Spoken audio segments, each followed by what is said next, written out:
with Phil stumbling drunkenly out of his bed, preparing in his head all the things he's wanted to be said. 90 minutes for Phil to fill with so much time to kill. He promised chill, but all he does instead is beg and shill. The stream's online and straight away begins to wane, but all is fine as long as chat's benign and doesn't step out of line. His content's sound mature for all to enjoy, like fresh when you're, but I feel sure he ran through to feel so insecure.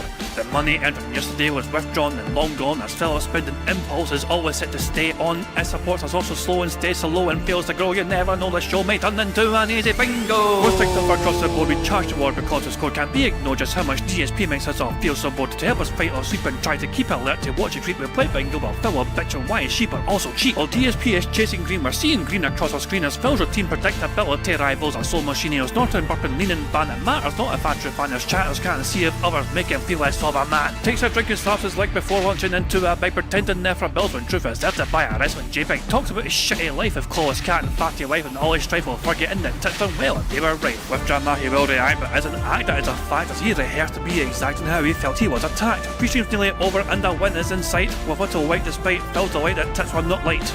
We'll say alright, it is okay, and now it's time for Phil to play, but first he'll say that tits will help from being off the other day. And with those words we win again, it's never if but always when the game is won, and thanks to that we made it to the very end.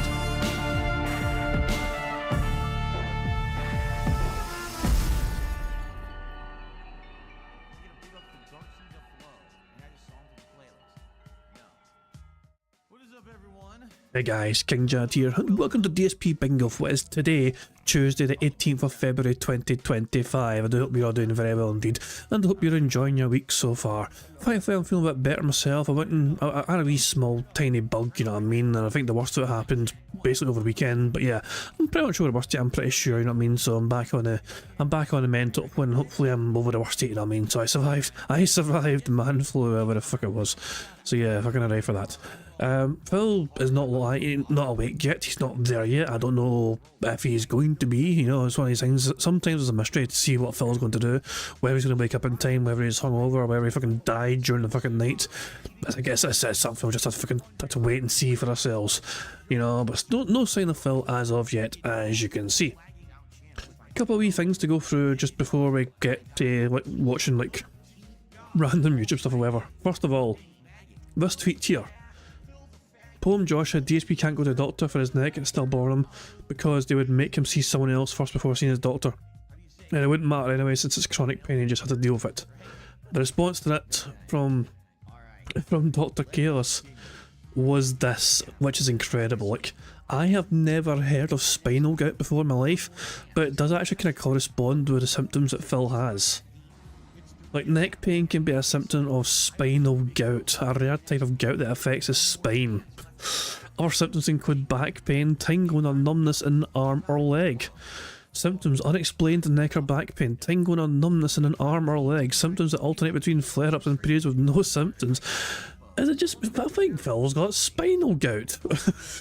That makes sense. Spinal gout, Phil's. Oh, Jesus Christ, man. So yeah, that makes sense to me. I think he's got the spinal gout. Also, so Phil said this as well about Keemstar recently. He said it the other day. On his last podcast, Phil had this to say about Keemstar. You know, stepping on people left and right to get ahead. That's not me. All right, you know? All these years, you know, I respect Keemstar immensely for being a guy who knows how to make content that people want to watch and for the amount of money that he makes, but I don't like the content that he makes. Like, that's not content that I would watch or enjoy or digest myself. I don't like that shit. You know what I mean? And that's just me. Probably my upbringing and my own personal takes, and that's fine.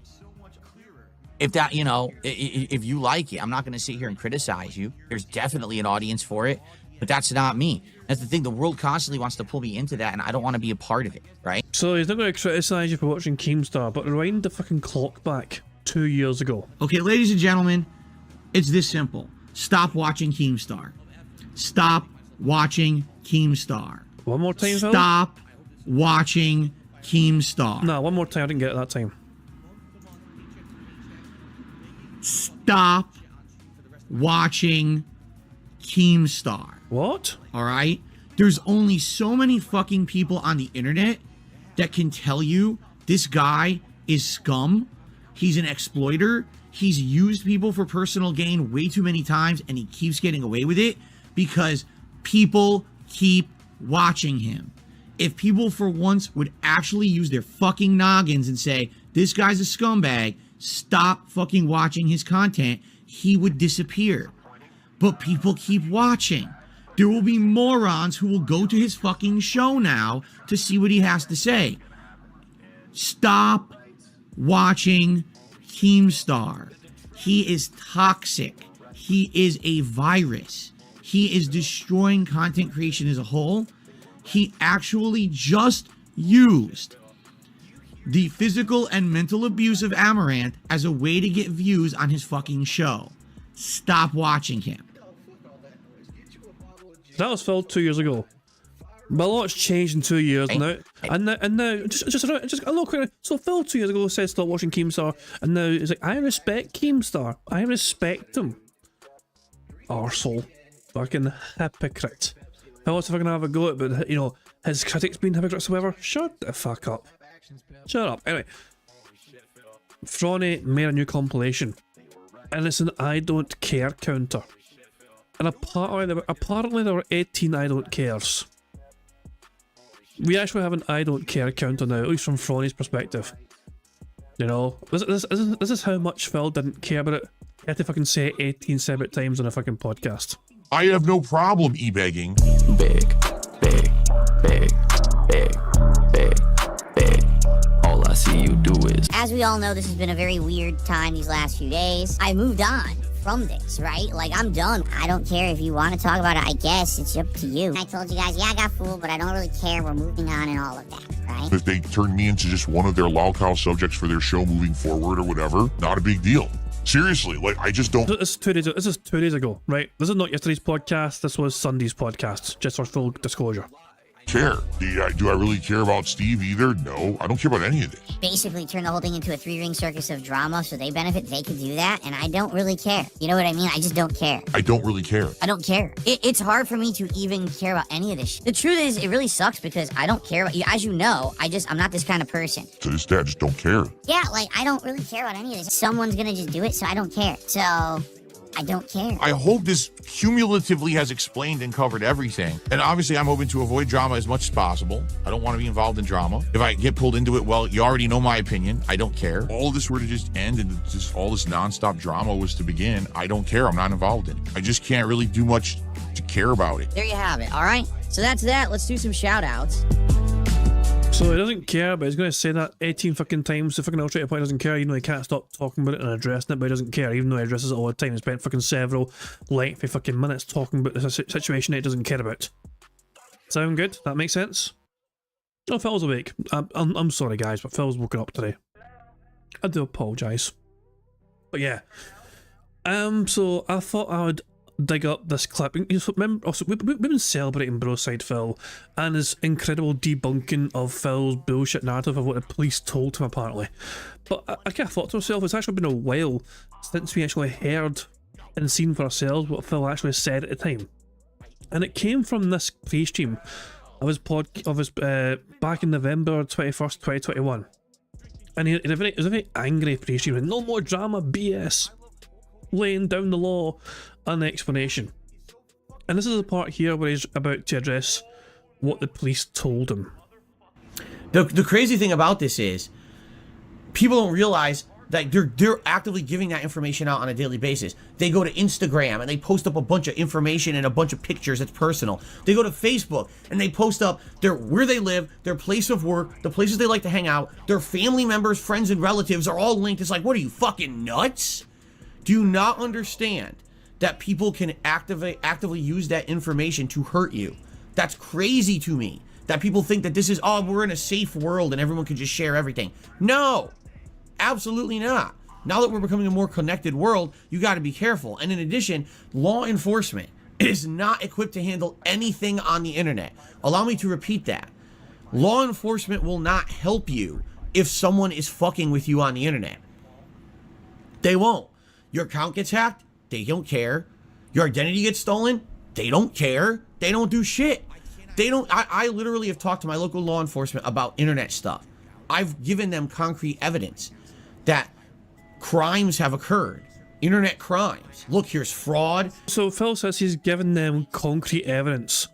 let's just remember what Phil's interpretation of concrete evidence is. He told him about it. Phil's interpretation of concrete evidence is, trust me, bro. Here's theft, here's this, here's that, identity theft. And you know what they said? Phil, we don't even have the resources to stop human trafficking. Right now, our biggest concern is there's human trafficking in our area, and we're trying to stop that, and they're using the internet as a way to, like, you know, arrange for that. That's what we're working on. That's all we can work on. We don't have the resources, the budget, the money to tackle anything on the internet outside of that.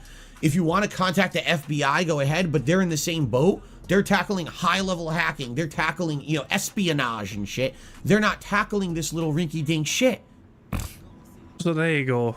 So Phil's own interpretation of the story back then was, you know, if you want to take this further, sir, please go to the FBI, which is what in police circles is known as a 220. Where, yeah, Jesus Christ, man. So yeah, this is where it all came from. This is basically where it all came from. This is Phil's explanation before of what the police apparently told him, and obviously, you know, every single time that Phil has communicated with the police, it's actually, like, Broadside Phil has access to the multiple times that Phil has been in touch with the police in Renton since he moved there. Up until, like, you know, he's got all the records of it since a few months. That's the benefit of him being multi-former law enforcement and, you know, getting those FOIA requests and all that, you know what I mean? But yeah, it's just, I mean, when Phil said this, you could tell he was so confident that nobody would have the ability to potentially debunk the things he was saying here. You know, this is like, I can say whatever I want about what the police fucking told me or whatever, because who is going to possibly going to be able to debunk it? Fast forward to current day and Broadside Phil fucking airing a slam dunk fucking felting of Phil Burnell. You know what I mean? Fucking, you know, here's all evidence that, you know, this shit didn't happen, Phil. Here's evidence you're fucking bullshitting about this to your audience once again. Here's more evidence if I ever fucking needed it that Phil Burnell's a fucking dirty lying piece of shit. Fucking putting words in the mouth of the fucking police officers of fucking Renton. You know? So yeah, it's just beautiful. Beautiful fucking moment. But yeah, this is Phil claiming that the police, you know, they're too busy dealing with human trafficking to deal with Phil's problems.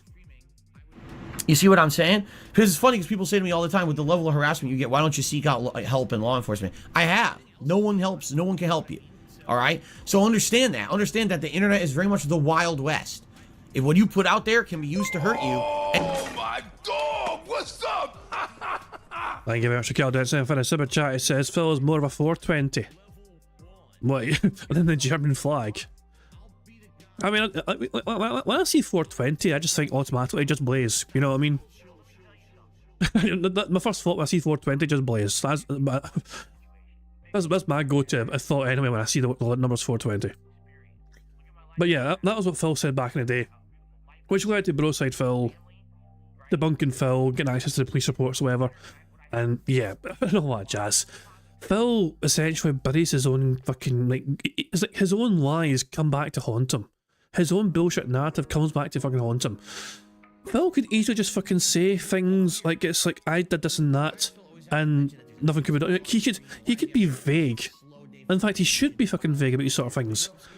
About, you know, he tried to do certain things, but it didn't fucking work out for reasons or whatever. Instead, he tries to put some bullshit fucking narrative in it, saying, the police told me this and that, and they can't do this and that, whatever, despite me going to them, whatever. He paints a strange fucking narrative where everyone's incompetent apart from him. Like, he's the smartest person in the world, but everyone's around him is too fucking dumb to be able to assist him in these very important things that go wrong to make him the fucking perpetual victim. And because Phil can't help himself but fucking manipulate information around him to try and suit his own fucking narrative and make himself more a fucking victim, these fucking narratives that fucking Phil spins comes back to fucking haunt him eventually and come back to bite him in his arse.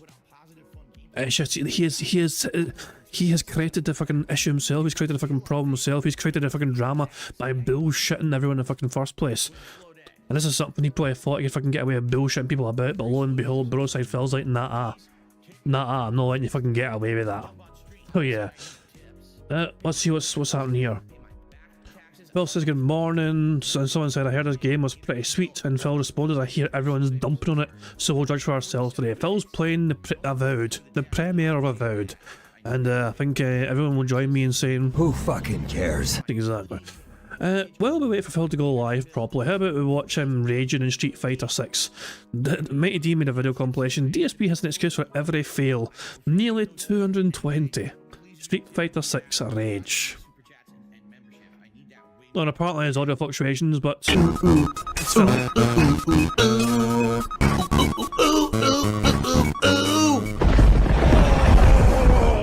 Here's Phil to tell you more.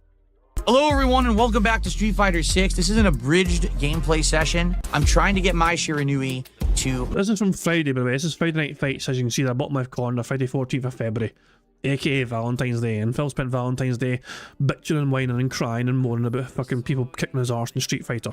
Master rank, however... I am completely disabled. First, the first fight is Cammy. What a shocking twist, right?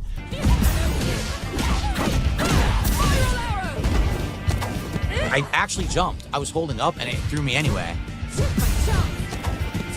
I jabbed and it interrupted. I did parry, it didn't parry when she jumped. All just rush down pattern play. Can't stop it. I never did anything. I was holding back. Mashing jab beats me for some reason. I don't know why that hit me. I didn't do anything. I was just waiting. I jumped when she did the back fist. I pressed up on the joystick. This is the game's problem. It expects you to have insanely fast reactions when the game There's an excuse counter. That counter's fucking gonna be very high. won't react. I parried when she just did the dive kick there. It doesn't work. I'm telling you, there's too much input delay online. You can't react to this stuff that this character does. I'm not doing anything. I'm waiting. I was just standing there waiting and it hit me. I didn't do that. I never jumped. I did level 1 super. I got standing jab. Which is dumb. It's a waste of everyone's time. Oh my god. I wanted fan. What? And I couldn't jump. See? So there's frame drops in the middle of the round. All of a sudden my moves don't come out and then I can't jump at the end. Can't move. I lose by default. Not an earned victory at all. Nothing I could do about it. And then I can't move again. Again, a free move. See what I mean? I lose because my moves don't come out. They get lucky, and now you're in a situation you actually can't even escape. I didn't lose that fight. The fucking game engine lost the fight. Don't know why that hit me. I did low short, and it should have hit him. Where's my short? I did low short. It didn't give me the short. It would have stopped the throw. It doesn't come out. I tell you, the game fucking sucks online now. They fucked it up bad. It didn't down back after getting hit the first time. It refused to block. The game is terrible. You can see it stuttering. You can see the game stuttering as I play. It's fucking trash online now. It's seriously awful. It's seriously awful. It's stuttering on my TV. It's stuttering and dropping frames. So I can't even execute because the game fucking sucks online. I'm telling you, this next... When Phil says the game sucks online, he's fucking acting like he's fucking used to playing the game offline, which fucking makes me wonder if that's even true or not. Has Phil ever played Street Fighter 6 offline? Never mind, training mode doesn't really fucking count. Has he actually played somebody in a competitive sort of fucking nature offline? No, very likely not, because who the fuck's he gonna fucking play with? Cat? Jasper? Nah, it ain't fucking happening. Code is some of the worst I've ever fucking seen. The idiots love this shit. Sucking the fucking cannon cock. Fucking stupid shit, dude. My monitor is fine. Like I said, it didn't used to do this. It's the netcode that's causing these stutters and frame drops. It's not my computer. My computer didn't used to have them. And all of a sudden now when I'm playing online, it has all these issues graphically. It's because the netcode sucks, so it's dropping the fucking shit. It's nonsense. It used to be so good. But their player base... Thank you very much for the Camping Dutchman for becoming a bingo baddie once more. Very kind of him indeed. There we go. But Camping Dutchman has renewed the membership. Good stuff indeed. Left. So now they're left with a game that barely functions. Fucking dropping inputs constantly. It's fucking trash. You're fucking trash. Rage quit. I already beat him. If I already beat him, why would he rage quit, right? I already beat him. He rage quits. What a stupid pussy bitch. There you go. Oh, wait a minute. Is Steam doing their bullshit in the afternoon? Steam just went down? Oh, come on. But it wasn't a rage quit, it was Steam doing it. So never mind you fucking bragging about, oh, look, I made someone rage quit. Nah, Steam fucking yeeted everyone. And seriously? Rage quit, rage quit, rage quit. Wow, I like that JP art. That's a nice picture of JP right there. 12. I have still not played Street Fighter 6 yet, but if I was going to, I think I would want to try and get good at JP. JP seems like a really strong, like, fun character to fucking use, you know what I mean? Like, they seem like they just got a lot of good, strong things to just fuck people up with, you know? I know Cammy's obviously the number one pick because, you know, why not? It pisses off Phil. But JP looks like a fun fucking character to get a hold of, not shit, and just use a fucking bizarre magic. 12 seconds later. Oh my god. Oh my god. The kick whiff, I was right next to him. I was literally right next to him and the kick went right through his body. It's so lame. That is so dumb.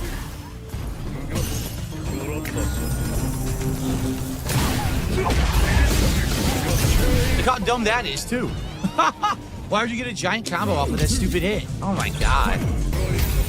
Can't do anything about it.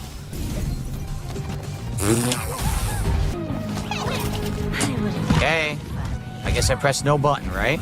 I jabbed. She throws the jab. She was in the middle of a move and it still lets her do it. It's so dumb. No, you were in the middle of a fucking move. This is such garbage gameplay.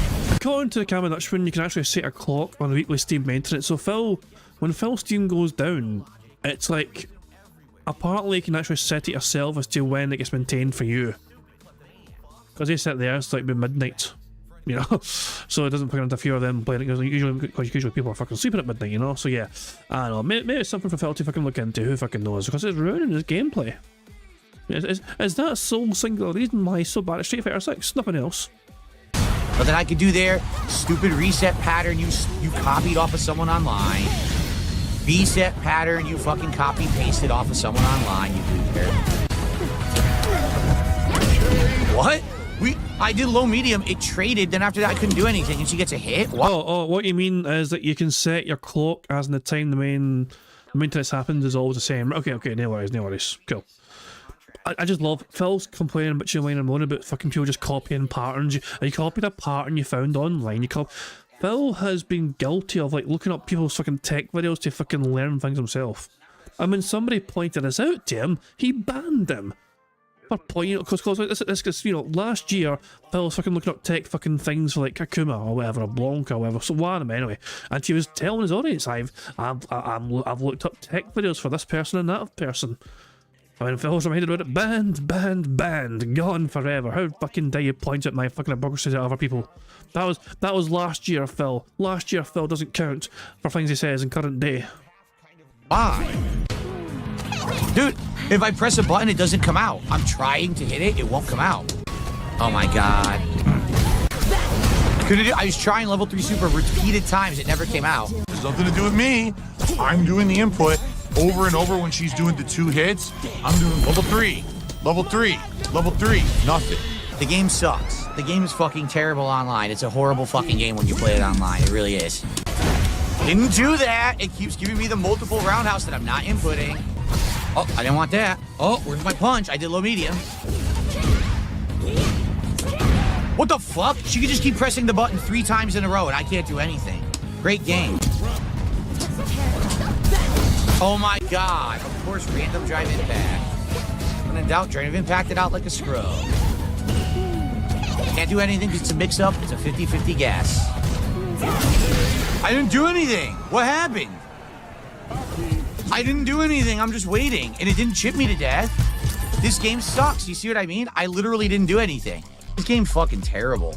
Every time I play it, it's worse. Like, every time I play it, I get a worse experience online now. It just keeps degrading. The fucking game is shit.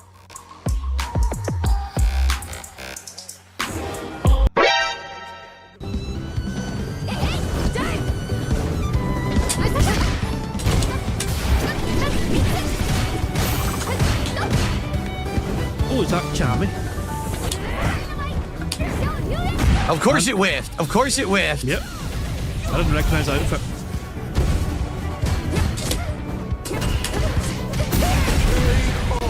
literally no skill at all. It's just mashing jab, and it beats everything. All right, well, shall we do a little bit of ranked? That was a jab. Here comes the cami pattern. Cami pattern, can't side switch, I can't block it. Dude, completely dropped inputs twice. 2 combos dropped that I had one. 2 dropped in a row.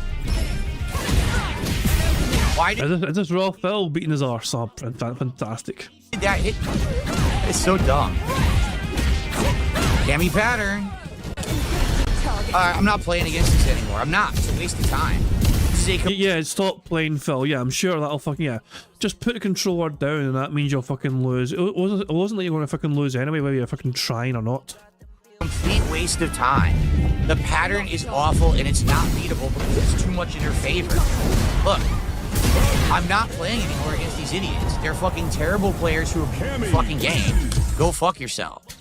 You're a terrible pattern player. You play like everyone else. You copied everything. Well, you're a pattern playing fucking bitches. Well, you're so fucking predictable. I don't play a fucking game that I can fucking predict your fucking day sometimes, for fuck's sake.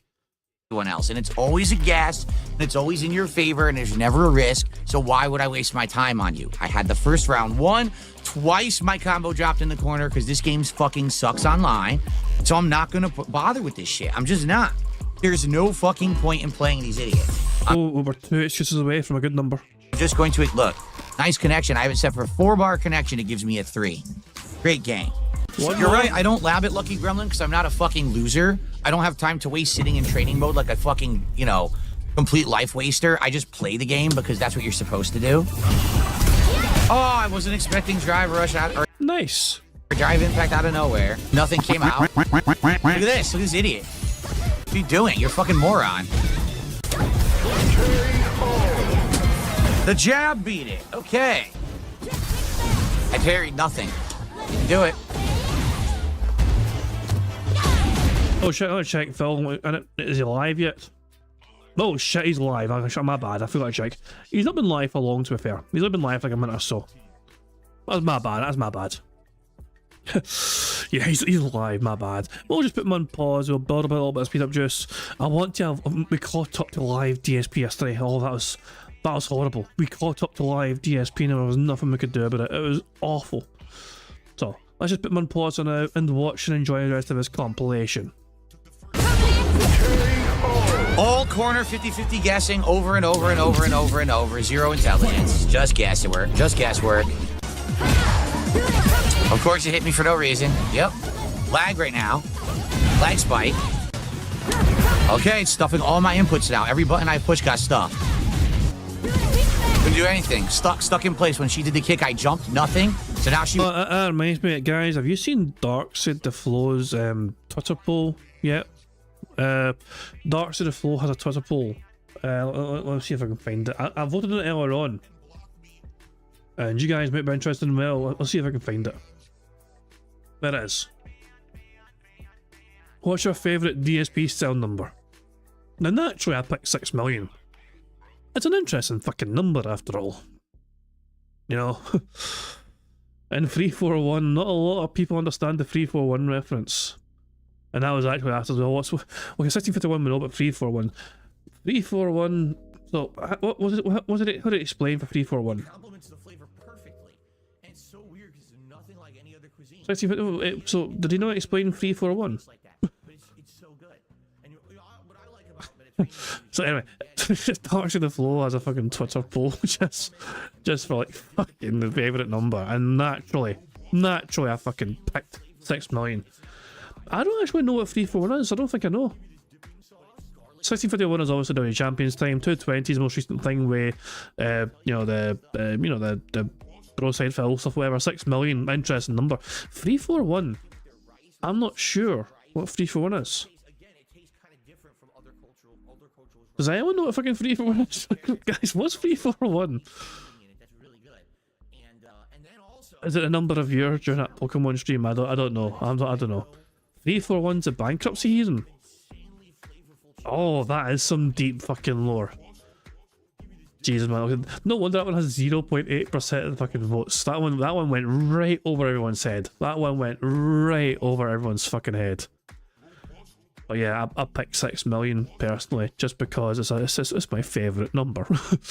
There we go. Am I a lore master yet? You're getting there. You're getting there. ALT notice me.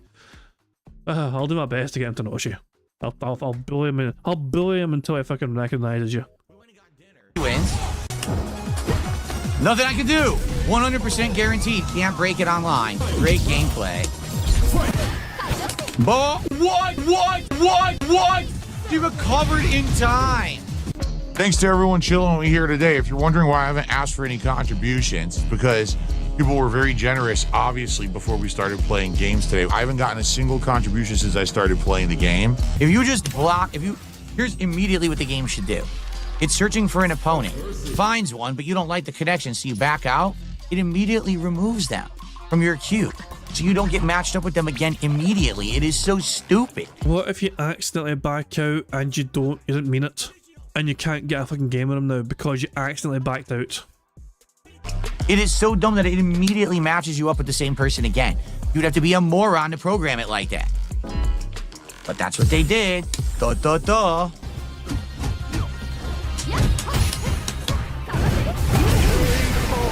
He literally hit me with no legit hits, just jabs. That was it. And the one lucky roundhouse that he got. Couldn't block.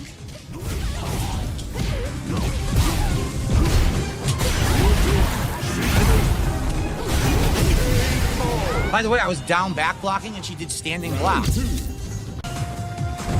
I didn't attack.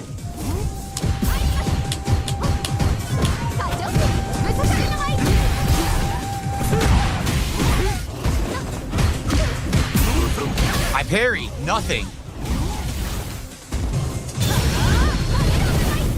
It's unbelievable. It's just dropped input after dropped input after dropped input over and over because the netcode is complete fucking garbage. 3 times in a row, and his pattern wins. Wow. Oh, that's it. Random hit for no reason. Literal random hit for no reason. Should have never got hit by that kick. Makes no sense. Of course it's a trade. Are we going to get 100 fucking excuses in one stream? Seriously? Of course it's a random trade, so I lose the fucking round. Of course, every time I press a button, she's already pressing a button and it's stuck. Complete trash luck. Mister has the idea of using a mouse because he made that stream as a bingo number. If people are for it, then okay. If people like the idea that Mister has, then we'll definitely do that. The number of excuses that Phil has in this compilation by Mighty D will be the bingo number for today's bingo. If everyone's cool with that, then I'll do that. Complete fucking luck. No skill whatsoever. Lucky bullshit. Of course, look at this nonsense. Complete luck. No skill. You're just a lucky motherfucker. Unreal. Unreal amounts of luck. Why did that beat my low medium punch? Can't do anything. Pattern play. Can't stop it. I just did low medium punch again and it stuffed it again. Dude, what do you want me to do? All her normal stuff by moves. Let's get some support for that. Let's get some super chats. Let's get some tips. Let's get some subs and let's get some membership. Nope. Come on. Can we get some support?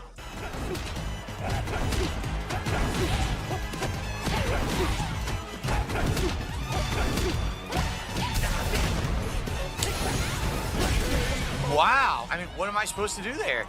What exactly was I supposed to do? Not fucking that.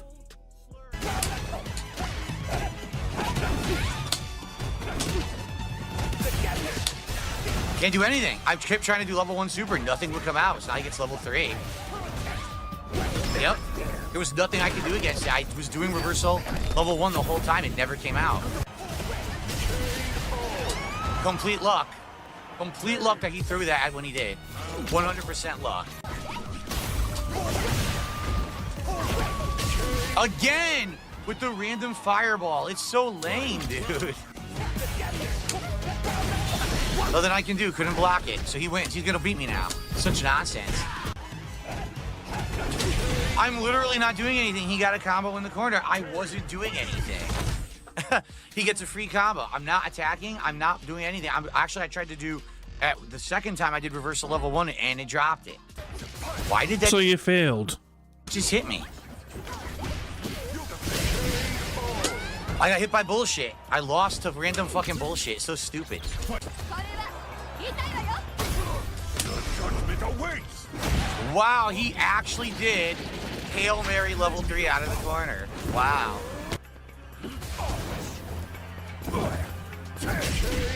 I jumped. As soon as he was going a low attack, I went up, and I was going to do the dive, and it didn't jump, so he gets a random hit and wins. More garbage because of online play. I jumped. I mean, correct me if I'm wrong. As I said, I've never played this fucking game. But isn't jump just one fucking button? It's not like, oh, my move didn't come out because my combo fucking dropped, or because my combination of buttons fucked up. Isn't jump just one singular fucking button press and feels like my move didn't come out?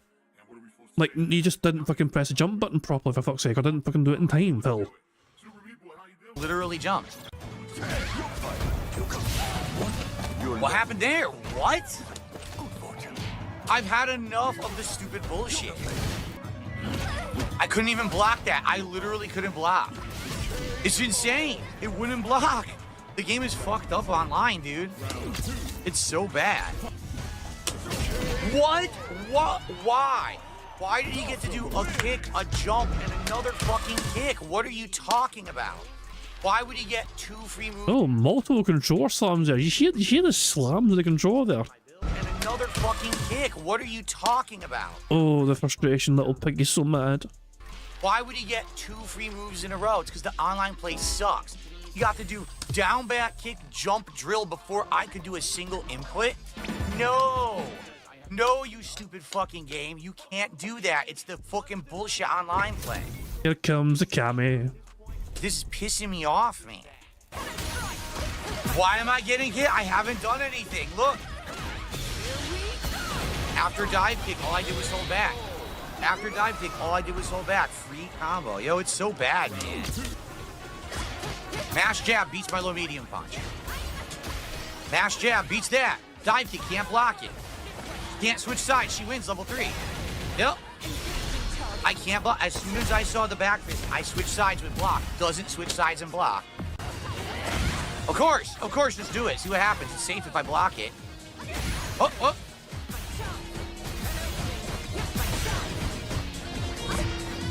I couldn't do anything. I literally couldn't do anything. What a terrible game. What a terrible fucking game. Can't do anything. All safe. It's mash jab, level 3. Literally walk up mash jab, level 3. Yeah, block. What? Yo, what? It dropped again. The entire fucking game, everything I input dropped. It's unplayable. I want to do one more good set before we end, but I haven't had one. It's been 2 straight sets of garbage where the game won't do what I input. He just keeps pushing buttons. Oh, okay. Just keep pushing buttons, scrub. Can't do anything. Here we go. Can't do anything.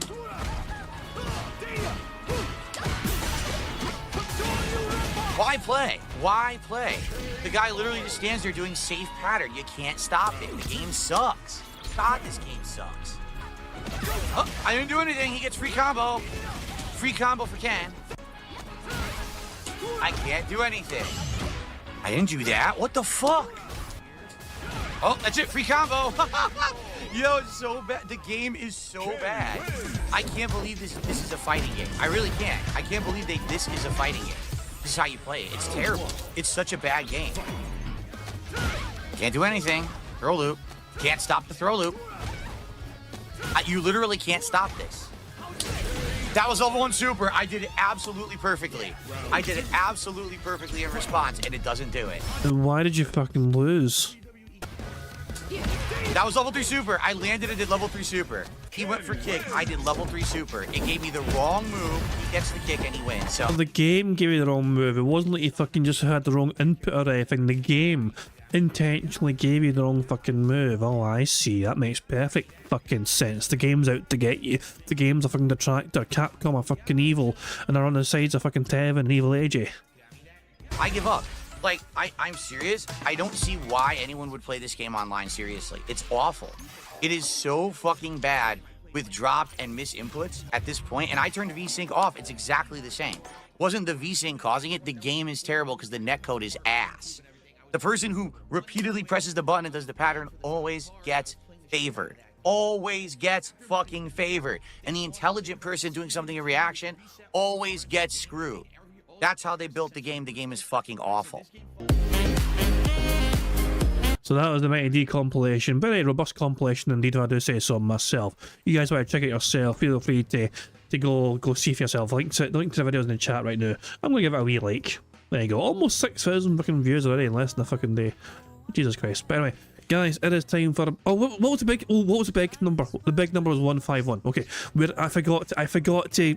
The excuses count. Sorry, I forgot to check the number of excuses. But the excuses was 151 excuses. Okay, so that's the bingo number we're going to use today. Thank you for... I completely forgot to check the number of excuses before, you know, quitting the video and closing and all that shit.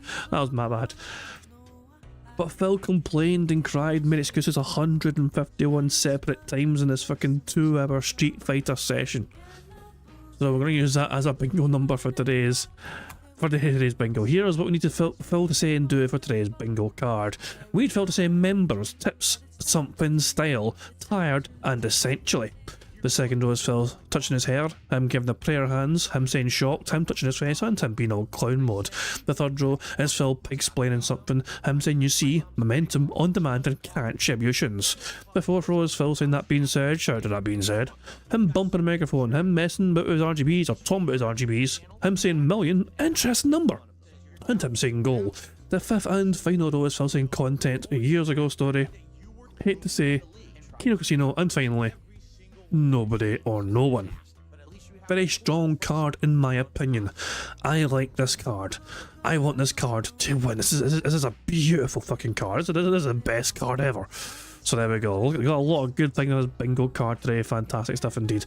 If we win bingo, that adds 10 buckaroos to the bingo prize fund, which is currently sitting at $279. That bingo prize fund is not only made up of us getting full house bingos, but it's also made up of us trying to fucking complete these challenging marble courses every single Friday. I'll be doing that on Thursday this week. So I'm not here on Friday. Okay, so I'll be doing the marble stuff on Thursday instead. Okay, make sure I don't forget. Make sure you remind me about that. Okay, so I might forget because I'm a dumb bastard. So yeah, but yeah, every Friday usually, or if not here on Friday and Thursday, we try and complete these challenging 99% marble courses, and if we do, we add $10 more to bingo. Oh my dog! What's up?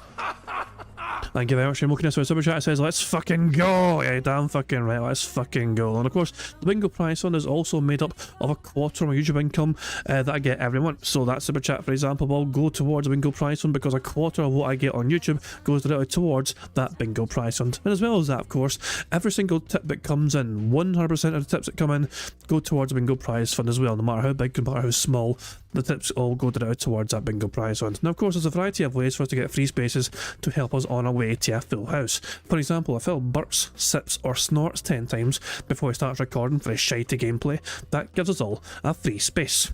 For every 3 minutes and 20 seconds that Phil begs, that also gives us a free space. And for every 5 new or rejoining members we get to the bingo, that too gives us a free space. And we've got 1 today so far already because of Cameron Dutchman renewing the membership, you know, which means we're 4 away from a free space in that regard. Finally, the best way for us to get free spaces, in my opinion of course, is for us to get 100 likes. If we get 100 likes on this bingo stream before we finish playing bingo, not only do we get free spaces, but you guys also get to enjoy the bubble animation made by the supremely talented Pixar Animations to celebrate the 100 likes on the stream. So you guys are in full direct control of some of the ways we can get free spaces. The rest of the ways are controlled by Phil and his bizarre body functions, as well as him begging like the little bitch that he is. Of course, there's some more things to cover, but I'm going to let Phil explain that for me. Well, hello everyone, Phil Burnell here, letting you know about King Jad's Bingo and Marbles gameplay on YouTube. Now, you need to leave a post in the community tab to enter, and that's it. A lucky winner will be picked by playing Marbles at the end of the month. It is just that easy. Any mouth-drooling idiot can do it. Thank you, Phil. Yeah, piece of shit. Very much kind of you to explain that for everyone. And yeah, I think I've covered all the bases. The only thing left for me to do, I believe, is just to press the random Scottish soundboard button to send us off into battle once more. And she's a big fucking bitch. Of course it'd be that one. Of course it'd be that one. Our favourite fucking Scottish style sound clip. Oh, good luck, everybody. It's time Bingo. Good morning, everyone. On today's show, guess what? It's finally time to check out Avowed. We have heard so much about this game, positive and negative, over the last several months. It's finally officially in full release today. Who Right now, fucking we can't cares? play it early anymore, and so we're going to be checking it out, and I'm excited for this. But before we get to that, this morning, breaking news literally happened like 15 minutes ago. One of the most bizarre stories I think I've ever covered here on the show, and I've ever heard in the gaming industry. A game that is literally crushing it right now in revenue and player numbers has just laid off its entire dev team. We'll get to the bottom of this and more on today's episode of the Level 1 Podcast. Okay. There we go. So that's Jesus, man. Oh Christ! Look, yesterday was bad. By the way, yesterday was so bad. If today's podcast is as boring as yesterday's fucking, I might rage quit it for real. I see. Yesterday was so boring. Yesterday, the Jesus Christ, man. But yeah, Phil discovered some breaking news right before he went fucking live, so now he has some fucking content to talk about in his fucking shitey fucking podcast. Hooray for us getting bored with Phil fucking reading things off Twitter. Alrighty, good morning, everyone, and welcome to the show. Today is Tuesday, the 18th of February, 2025. I'm DSP, and with me today is Jasper Kitty, but he's on the floor down here. Who He decides to fucking jump cares? up and, actually show off on stream like he tends to do. That would be nice. I'm sure at some point he'll probably get up and walk around a bit. Anyway, I hope that you're all in good spirits, and I hope that you're ready for a chill show today. We're going to get some updates on various game playthroughs that I'm doing. Call of Duty, as well as Ninja Gaiden 2 Black, which concluded yesterday. I'll give you an update on how we're doing with our goals for the week and how we're actually getting quite close to a big reward, which is excellent. And of course, I'm excited because today is the premiere of Avowed, a game that we've heard so much about from various different sources. And I'm interested to see how good it is or isn't. But for me, the big thing today that literally just happened, that's going to be a huge chunk of our show, is that, ladies and gentlemen, Marvel Rivals. That is right. One of the biggest games of the last several years. Overwatch killer / copier. The thing you wage quit. The thing you stopped playing because you were demanding more money to fucking play it. The thing you try to fucking charge people $25 to pick the next fucking hero you fucking play as. And people said, no, that game. That is crushing player numbers on Steam and making money hand over fist in microtransactions. Has laid off its entire dev team. So we've been having all of these stories over the last year about, games, if they don't do well, basically it's like make or break because studios are closing and people are getting late. Oh my dog, what's up? God damn it, Warren, why did you fucking just predict it? Warren predicted the fucking future.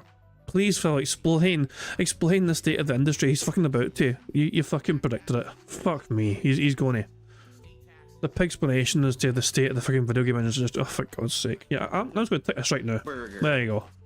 About, games, if they don't do well, basically it's like make or break because studios are closing and people are getting laid off.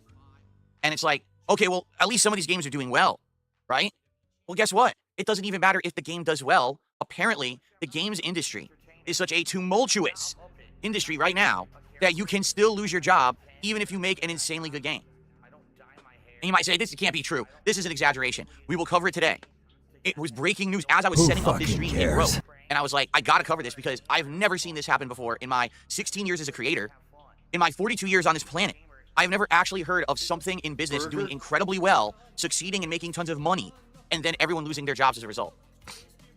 Not once. So I guess we're gonna see. Let's talk, okay? But before we get to that, we have many other things to discuss. First of all, you may be saying, what is with this psychedelic light show on the podcast? Well, if you don't know, Avowed is our big new release for today. It's the first of 4 straight new releases that we'll be covering this week. That's right. Today it's Avowed. Tomorrow it's Lost Records. Thursday it's Fatal Fury City of the Wolves beta. And on Friday it's Like a Dragon Pirate Yakuza in Hawaii. So 4 straight days of new release content. And Avowed is an incredibly colorful game. I believe that one of the things in one of the plots in the game is that there's some kind of a curse or an infection or a rot, but it's like colorful. So you may have noticed that in all of the artwork and everything for the game, that it has this like crazy rainbow color scheme. And I said, I'm just gonna go crazy today with a rainbow color scheme of RGBs. So I hope that you like it. If it's too unbearable, let me know. We can change it. Or I could actually make it not be as bright because I think the lights perhaps are a little bit too bright for this. Maybe I should lower them. Yeah, pretty crazy. What's going on today in gaming news? So I wanted to cover that. You know, I am gonna lower these lights a tiny bit. I think they're a little too bright. Let me let's see here. Here we go. We'll go like this. Old bastard. We'll do that.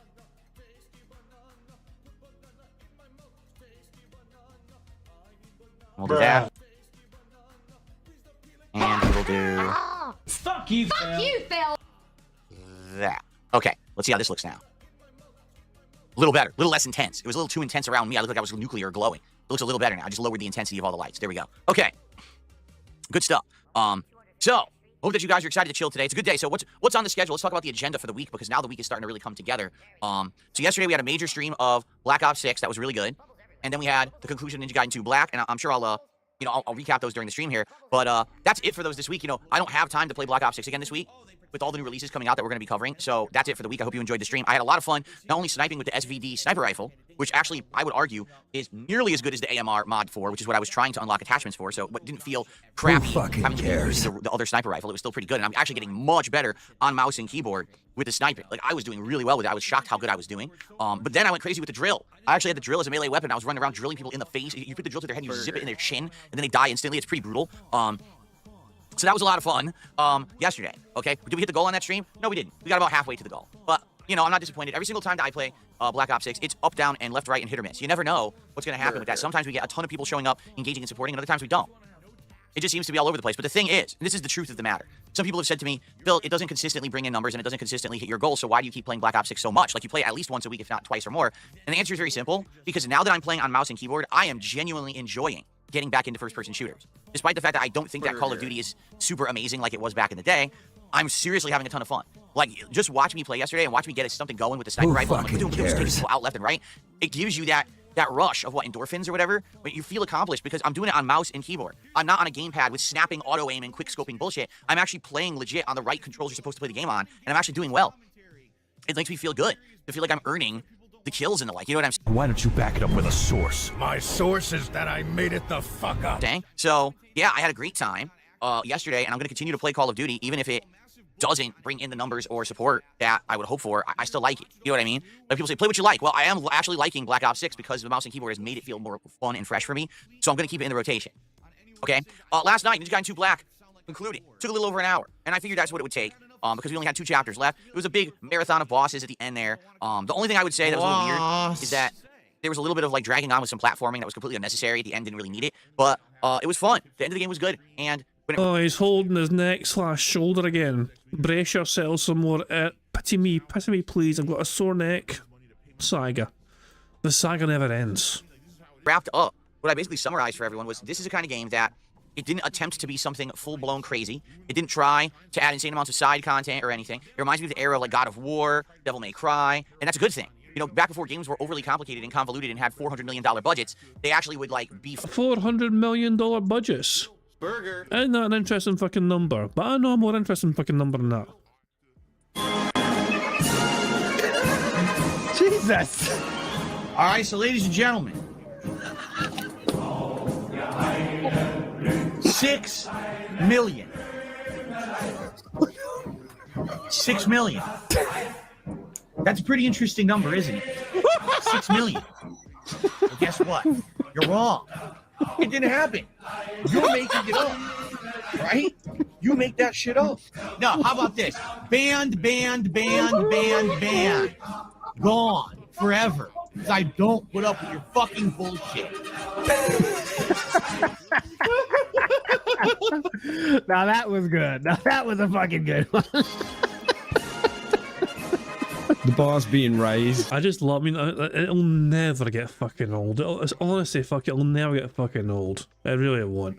And honestly, to me, the best part is, if I have it on mute, just watch the reactions of Sam and Steve at the same time. It's they're just the hands over the mouth, contain their fucking excitement. The same mannerisms, look at the copy. But at the same time, it's oh no. It's if I could just copy each other to a T, and then fucking Steve fucking breaks down in fucking laughter, just fucking doing his fucking back and our fucking injury. Yeah, it's just, to me, it's just the clip itself is funny, you know what I mean? The bit itself is funny, but the fucking reactions they steal it, you know what I mean? For God's sake, it's too good. It's always fucking funny, Strong start to the bingo card. Strong start to the bingo card. You've got a lot of things ticked off already. David Dragon says, I just checked into the Marvel Rivals news. NetEase laid off some Seattle staff. Their main Chinese studio is totally untouched. So Phil was lying when he said the majority of the studio are fucking gone. Wow. Who would have fucking known that Phil would fucking not get the facts right about a story? Well, wait, we all fucking did. Fun and be to the point. Ninja Gaiden 2 Black is exactly that. It doesn't try to pretend to be something else. It doesn't have to hit any check marks or quotas to qualify to be a good game. It's just a bunch of combat with a silly story, some fun boss fights, and great visuals. You know, an era of games that we've basically forgot about, I feel. Because now today, any game that comes out has to have insane amounts of content, right? And this game doesn't really care about that. It just wants it to be fun.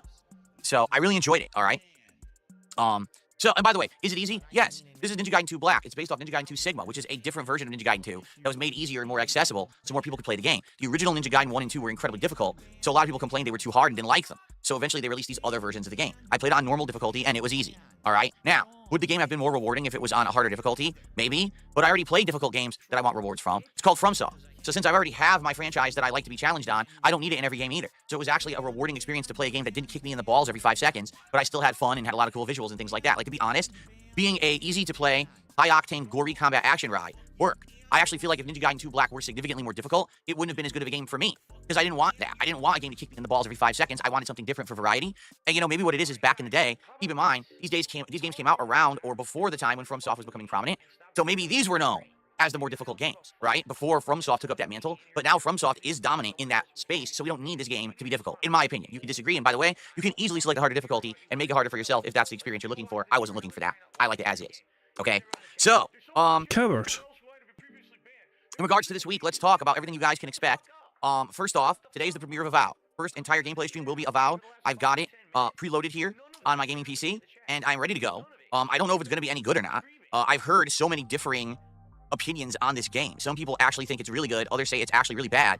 And when you hear those weird split of opinion, you know something's up. There's no way it could be great and bad at the same time. So I'm curious to see, as we play it today, you know, what we think, you know, because what I think may not jive with what you think or vice versa. We'll have to see who likes it, who doesn't, if maybe none of us like it or we all like it. I don't know. I'm just going to play it by ear, and we're going to see for ourselves what it's like, okay? Hopefully it performs well on PC. You would hope that on this gaming PC, it's going to run beautifully. I hope, right? I guess we'll find out. I am literally in a boot loop for Ubisoft Connect. I'm not even kidding you. You keep saying your version of Ubisoft Connect is outdated. If it persists, contact Ubisoft support. So I hit OK, and then it says initializing, and then it just does the same thing again. And I try to exit out, and it pops up again. I'm gonna have to Control-Alt-Delete the fucking thing. Because the thing is, I'm not opening Ubisoft Connect, but it's linked with the Xbox app. So if you have the Xbox app, this pop-up keeps coming up. Who fucking cares? Anyway, so we're gonna play Avowed today, and I'm excited for that. See what it's like and go from there. All right. Tonight on the late stream, it is Smart Guys, my pro wrestling commentary show with my co-host PPP over on the DSP Reacts channel. That'll be around 7 p.m. Pacific time, running about 2 hours. And also on my Kick channel. Okay. And it's going to be about Monday Night Raw this week. Watched it last night, and I'll be honest with everybody. All right. Monday Night Raw right now is kind of just treading water. And what I mean by that is they don't have a lot to do right now. They're kind of really waiting for the next big pay-per-view event, Elimination Chamber, which is in like 2 weeks. So because of that, it's kind of like filler content. All right. It is. So I'm not expecting too much crazy stuff to come from tonight's show, because there just isn't that much going on. The show wasn't great, but it wasn't bad. It was just kind of meh. We had talked about possibly watching NXT, because NXT did this like event this week, but I didn't get a chance to watch it. So because of that, I can't really, we can't comment on it. So sucks that that I didn't get a chance to do it, because maybe we would have had something else to talk about, but it is what it is. So tonight, straightforward commentary show. You're really hyping up the fucking show, Phil, by saying, wow, Raw, we're going to react to Raw. Raw is very mid right now. But please come along and support our fucking channel. We fucking tell you guys how we're so not excited about the fucking content that we're fucking talking about. Wow, really sell it for us, Phil.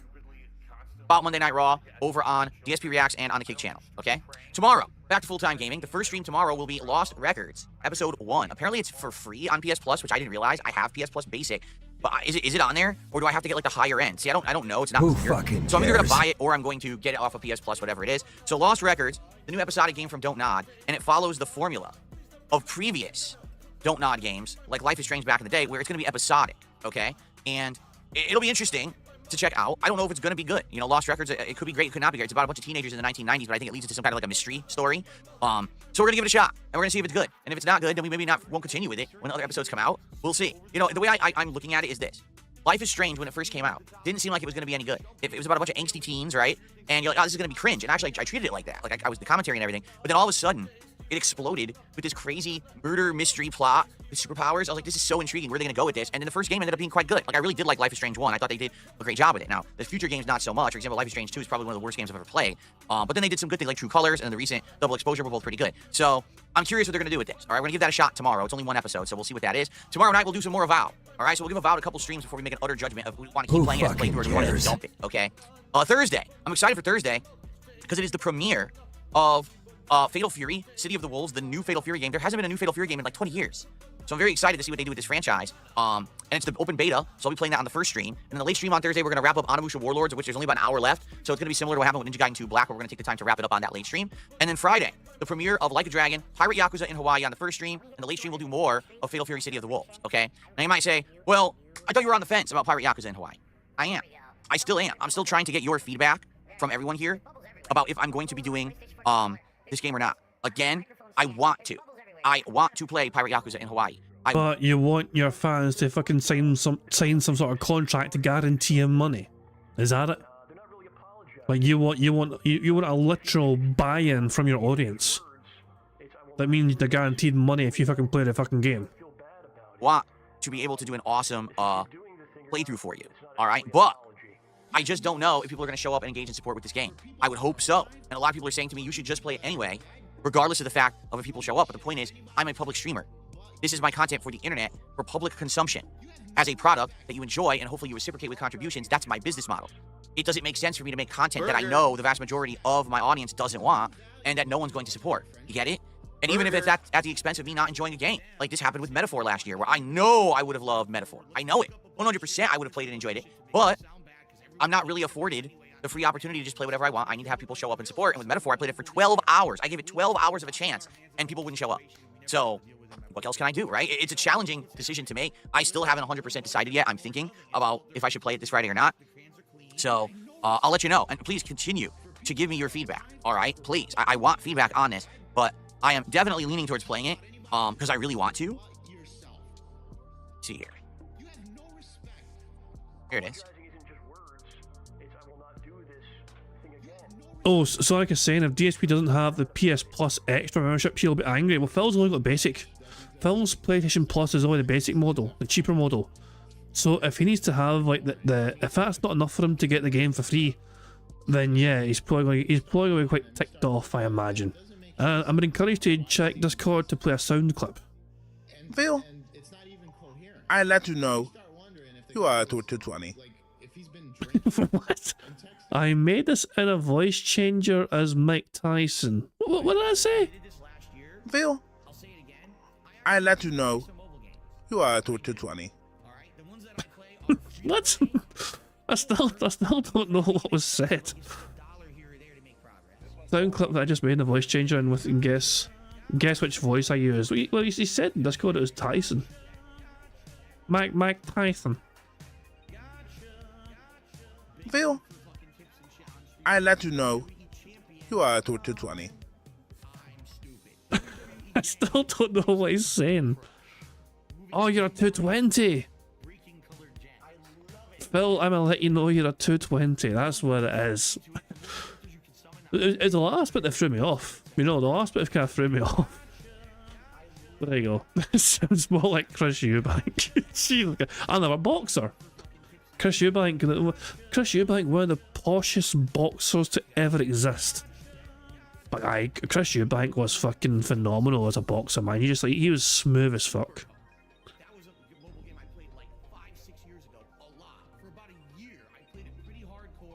Okay, I wanted to see what it was and what the versions were. So it's $60 for the regular version, $75 for the deluxe. Yeah, have people ever seen the knockout Chris Eubank had, where he's like staring, like posing for the camera while the guy's like on the flare knocked out? You know, like, hold on, 2 seconds. Let me randomly fucking find it. 2 seconds. Random fucking mail, but I don't care.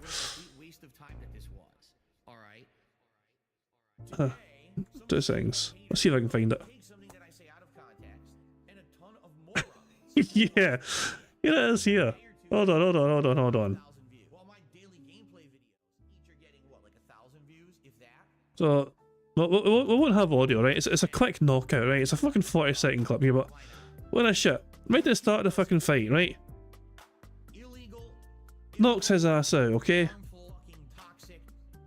Look at this shit. This is like, and he just, the camera changes and there he is, just posing. The aura of Chris Eubank.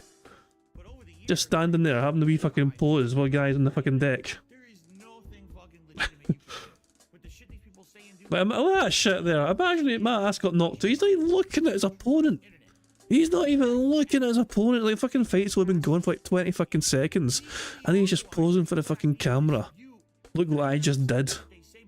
Look what I'm capable of, you know what I mean? Jesus, man, the guys. Yeah, but this is the guy, this is a boxer that wears a fucking monocle. Like, he goes around wearing a monocle. He's that posh. You know, and you wouldn't think he's a boxer. Hearing his voice, you wouldn't think he's a fucking boxer, you know what I mean? But yeah. Ah, hell, it's just, that was like one of the kind of great, like, it was a fantastic knockout, you know, obviously, but that fucking, that frame was just incredible. Anyway, fuck it. Random off tangent, fucking Chris Eubank lore. Yeah, these days Chris Eubank wears tweed and a monocle and he drives big rigs apparently. There you go. George Foreman in his last title was like, yeah, to be fair, there's a lot of fantastic boxing stuff from even back in the day as well. You know, like, you know, things like Foreman as well. Foreman was fucking phenomenal. You know, in his fucking prime. He was fucking a scary animal. He was fucking terrifying. And Joe Frazier as well. Fucking, no, it's the same sort of era. Joe Frazier and Foreman and fucking Muhammad Ali as well. Jesus Christ, man. The fucking big hitters out there, man. These are greats. But it's digital deluxe. It probably just comes with an outfit or the soundtrack or something, which I don't care about. So, okay. All right, well. Steve, you're right to an extent. Prince Nassim was underrated in my opinion. Dude, the problem with Prince was obviously, like, he was incredibly fast. His reflexes were fantastic. But he had a glass fucking chin. You hit him fucking once and he's fucking rocked, you know what I mean? Like, there was possibility of him being the biggest thing on the fucking planet. But when he actually fucking had the chance to prove his mettle, he kind of got found out. You know? He got found out big time, you know what I mean? So yeah. Like, and like, yeah, it's just, not even a glass jaw, glass of blood, Dashy says, you know what I mean? Yeah, it's like, if he was able to avoid damage like fucking Mayweather could, then he may have fucking had a better boxing career. Because he had the speed. Nassim was lightning fucking fast. I'm not even mentioning Tyson. Mike Tyson is one of the greatest boxers to have ever fucking, you know, he's on the Mount Rushmore of boxers, Mike Tyson, undeniably. You know, that's just my take on that, you know. He was an absolute phenomenon. This is massive derailing, of course, you know, I mean, I do apologise. Mr. saying soundbite. Did Phil say something daft? Hold on. Let me rewind and make sure in my second thing. Let's hold on. What happened here? Okay, I wanted to see what it was and what the versions were. So it's $60 for the regular version, $75 for the deluxe, but it's digital deluxe. It probably just comes with an outfit or the soundtrack or something, which I don't care about. So, okay. All right, well. Oh, is this what you meant by soundbite, mister? Understand the concept of love. Okay, there you go. Thank you for sending that clip, mister. Something to think about, right, over the course of the week. All right, before we get to the major subject at hand. Oh, he's going to beg, isn't he? Which obviously is this whole Marvel Rivals layoff situation, which I quite frankly cannot believe. All right, I really can't. Let us talk about some contributions that I received. We'll do some shout outs, and let's talk about the goals. Let's talk about where we are right now, and some ideas that people have had, your goals, which I'm okay with, and then we'll jump into the topic. All right. Are you going to do the contributions first, or are you going to fucking beg first? What do I do, Phil? Because I have a beg counter, but you're going to start begging now. I'm going to shout out contributions first. All right. So a couple shout outs to start off with. Who fucking cares? Oh, Agent Solson, my favourite boxer is Ray Jones Jr., middleweight. He was good as well. I've seen clips of him. He was fantastic. He was middleweight, super middleweight, light heavyweight, and heavyweight world champion. Yeah, to be fair, that's some resume. That is some resume. You might say Roy Jones Jr. for sure. Yeah, but yeah, I've seen some of his fights, man. He was fucking really good as well. And Joe Calzaghe as well was mentioned. I mean, he had a fucking incredible career. You know? You know what I mean? So he was, Joe Calzaghe was undefeated. You know, he was just phenomenal as well. But aye, it's one of things like, it's like who is like who would you have? You know, so who's the best of all time? Like, would you have fucking Mike Tyson, and what about fucking, you know, Muhammad Ali? You know what I mean? And even before that, you know, What about fucking the legends before them, you know? The fucking, like, you know, Tony Marciano, was it? Yeah. Not Tony, Rocky Marciano, Tony's his brother. No, Rocky Marciano. Even before all them, you know what I mean? Fucking, one of the first big, massive, like, superstars of boxing. With that, 49 fights, 49 wins, you know? He stopped at 49. 50 would have been a nice number, but yeah. Fuck yeah, there we go. Jesus, man. Most brutal fight, Nigel Benn v Gerard McLennan. I don't know. What's that fight? What's that one where the legendary first round, like the first 2 rounds of the boxing was just the 2 guys levering shit each other? It was like in the 70s. Like there were 2 heavyweights and they just fucking went nuts at the start of the fight. It was like the best round of boxing ever or something. Where the 2 of them were just fucking, you know, landing finishers on each other essentially left and right. Yeah, and it's just who were those 2 guys again? I'm pretty sure it was the 70s or the late 70s, or maybe in the early 80s, but it was like dubbed like the best first round of boxing ever. Who was that again? This is massively derailed into a boxing stream randomly. Hagler Hearns, you're right, that's what it is, Dash. That's who I was trying to think of, Hagler and Hearns. There you go. Random football reference, the worst one, Kieran Dyer versus Lee Boyer. That wasn't a boxing match. They're in the middle of a fucking game of football, and they were teammates, and they started fighting each other, and they got both sent off. Oh hell, let's watch that. No, as tempting as it is to watch Hagler v Hearns, we must crack on with bingo. We start off today with a $3.66 tip. Flatman B says, "What's up, everyone? I hope everyone is well. Spread the peace and love. Thank you very much." Or actually, he said, "Spread the love, peace." If you said spread the peace and love, you would sound like Ringo Starr. But a lot of you probably don't even get that reference. All right, thank you. Imagine that one, will you? Flatman B, for starting with the contributions today and for the very positive message there. $3.88 tip. Thank you very much, Flatman. I take that back. It was a $3.66 tip. I was off by 22 cents. Old bastard! Thank you, sir. And I received a generous $20 tip this morning. Thank you very much, whoever this is. Let's take a look. Let's play a nice animation. I love how Phil gets, like, you know, the change of his fucking, like, the tone of his voice changes massively. Oh, somebody give me $3, who fucking cares? Well, someone give me 20. Do that 5 more times, please. Yeah. Thank you so much to the anonymous $20 tipper. You start looking at it, and it doesn't make any sense why he's even texting. Okay, so the anonymous $20 tipper says the following: "You've been dealing with a lot of BS, and I'm hoping this contribution will give you a nice positive start to your first stream of the day. Thank you so much. Appreciate that. It was short, it was sweet, it was to the point, it was positive, and I appreciate that very much." And it was fake, Phil. Okay. It's clearly fake. And then we have James, just became a channel member, our first membership of the day. Thank you so much to James. Didn't say anything in the message, though. That counts for $3. It's up 26 so far, so a solid start to our stream. Thank you. So let's talk a little bit now that we got those shouted out. Where are we right now? Okay. Bagman time. Here comes the bags. Where are we right now? Well, we are at 17 out of 20 goals hit. All right. We've got good momentum. We've already this week, since I've been back on Sunday, we've hit 3 goals. Okay. Which is good. Think about it. I streamed Sunday and Monday. That was 4 streams. We hit 3 goals. That's pretty darn good ratio. All right.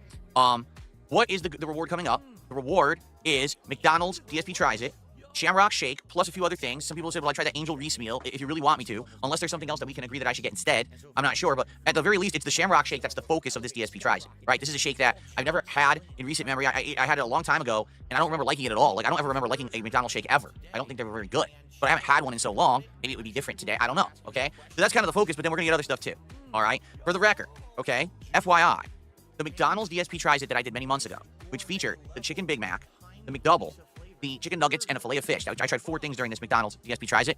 Was the most viewed DSP Tries It that I've done since I brought the series back. Getting over 3,000 views. All the other episodes that I've done only have between maybe 1,000 to 2,000 views. So you might say, I don't get it. Why did McDonald's get so many views? Nothing you even just mentioned sounded that interesting. Because it's McDonald's. Why is it? People Why don't does it understand matter? about DSP Tries It. But The why reason does a it lot of matter? people have always liked the series is because when I do it, you can then go somewhere that I tested the food from and try it for yourself. For example, I just did the Arby's DSP Tries It. And when I was doing the Arby's DSP Tries It, I tried the Arby's cheeseburger, which a lot of people didn't even know Arby's had. And it blew me away with how good it was. And I'm not kidding you, like 5 to 7 people, I think it was like 6, 7 people, all sent me pictures saying, I went to Arby's right after you, and that burger is freaking good. So that's the appeal of doing a DSP Tries It when we go to like a fast food place that's close to you that you can probably get for yourself, is that you cure my ratings and then maybe you go check it out for yourself after, okay? If I do DSP Tries It on a small local business out here that no one's heard of, it doesn't have the same impact. Take a look at the videos where I do that, where I try food that's not a major chain. It doesn't have nearly as much interest. You get it? So that's why. Why don't you back it up with a source? My source is that I made it the fuck up. DSP Tries It has been working when I try Taco Bell or Wendy's because it's a big chain. Get it? I know that it's not always fun to do a chain. And I agree that it gets very boring, especially when these places don't have anything new to test, okay? But I haven't done the Shamrock Shake in so many years, I'm excited for it. So I hope that makes sense, and I hope that you guys are interested in it, all right? Nope. And by the way, I apologize. Zimmer P. Flans actually gifted a sub over on Kick, and I forgot to shout it out. Thank you to Zimmer. Let's get Zimmer on the leaderboard. That's another $5 to support this morning. Thank you, Zimmer. Sorry that I took so long to get it on there. My fault. Okay, so we're at 17 out of 20. I'm excited to hit 20 and do the DSP Tries It. By the end of today's show, I owe you guys another Turkish treat because we actually did hit a goal yesterday, and I was going to do it on last night's late stream, and I totally forgot. It just completely slipped my mind. So we will do one of these by the end of the stream. I'll actually put the box right here so that I can remember to do it. Unless that's distracting to you, then I'll move it. You let me know if that's distracting to you or not, all right? That way it'll remind me to do it. Burger. Now, in regards to future rewards and DSP Tries It, people were already brainstorming over the last day about what the next couple could be. So one of the ways that we could do it, people said, what about Panda Express? Now, for those who don't even know what Panda Express is, it's kind of a joke, let's be honest. Panda Express is an Americanized chain of fast food restaurants. They claim, just listen to this, they claim that they are gourmet Chinese food. Who fucking cares? I would find it hard-pressed and a big stretch to say that anything inside of a Panda Express actually is reminiscent of real Chinese food. It is 100% Americanized, mass-produced slop. All right, just to make this very clear. It's not authentic Japanese food in any way, shape, or form, all right? I used to know people who worked at Panda Express, okay? So I can tell you exactly how it works. You ready for this? The vast majority of food that they sell is frozen. Comes in, mass frozen, okay? They thaw it out. It comes in like big bags or containers, and they thaw it out in water. They put it into like a water container to thaw it out, all right? Then they proceed to add sauce, seasoning. They do add some fresh veggies to certain ones. They actually have some fresh veggies. They bring it every day, and they chop them up in the morning or whatever. And they basically do some basic prep, and they toss all this food into big, giant metal trays, heater trays. Think if you go to a buffet, or if you go to a wedding where they have a buffet-style meal, okay? And all they do is they put it up in their front area, the front of the store, so you can see the food, and then you order what you want. So what do they have? Things such as teriyaki chicken, orange chicken, honey walnuts, cashew, shrimp, a couple kinds of beef. Like they'll probably have like the beef and broccoli and another kind of beef, you know. Very, very fast foodie. And all you do is you order it, and they take one of those trays. What is it? One of those plastic containers, and they scoop it right in. Here, oh, you want orange chicken? Oh, you want teriyaki chicken? What do you want for your side? Fried rice, white rice, chow mein, or some vegetables. And you tell them, okay, here's your meal, done. You know, nothing's fresh. They do it all in batches, okay? Now, from the employees that I know who used to work there, all right, I actually had a friend, a good friend in the Street Fighter community, who was like the manager of a Panda Express, okay? Oh my dog! What's up? Thank you very much, Ira, for a super chat. It says, you can't lie in your slogan, that's fraud. I mean, Phil lies all the time. Despite having the fucking handle here, his banner here, saying no bullshit. Phil claims no bullshit, but he bullshits every single fucking day. So Phil lies in his fucking slogans, I guess. That's why other places can lie in their slogans. But who fucking knows? Oh, Jesus Christ. Phil is just geeking out about my audience are caught by an idea, but I don't like the idea, and this is why I don't like the idea, because Phil used to have a fucking friend apparently at work there. Fuck you and your friends. Well, it's no wonder you don't have any friends. Of course, the most important word, he used to have a friend. Now he has no friends. And he basically told me the following, all right? You can get really good food at Panda Express as soon as it's fresh, but it has to be fresh. When they make it fresh, it legit tastes great, and it's not that bad. But the problem is with Panda Express, much like all of these other buffet places or heat lamp places, okay? Once they make the batch, they put it out under the heat lamp, and it just sits there overcooking all day long, and they're instructed to sell to the end. So they're not supposed to say, oh, that's overcooked because it was in the light all day, take it away and bring up another batch. They're supposed to sell it all. So that's the problem, is, you know, you have to wonder, whenever you get Panda Express, are you getting the fresh? Are you getting something that's been out there for 7 hours? You don't know, right? What was popular today? Who knows? And I'll tell you a quick story. So, years ago, all right, my wife was going out to lunch at one of her jobs that she's had over the years. And she went out with a coworker, and they just happened to go to Panda. Oh, hello. She went on a date with somebody that wasn't Phil. Well, she was with Phil. Oh my. I've stopped the begment for now since it transitioned into a cat story. Express, okay? And she got the orange chicken. And she said she went to eat it, and when she put it in her mouth, it was literally like tough. I've heard good. I mean, I've not got any experience of orange chicken, but I've heard it's actually not bad in Panda Express. Also, there's a couple of things you can do in fast food places to guarantee the stuff is made fresh. For example, if you want fresh fries, you can just ask for them unsalted, and then they can afford to fucking make them fresh and not salt them for you. Things like that, you know. Then you just fucking add your own fucking salt, and now you got fucking fresh fries that haven't been sitting there for a while.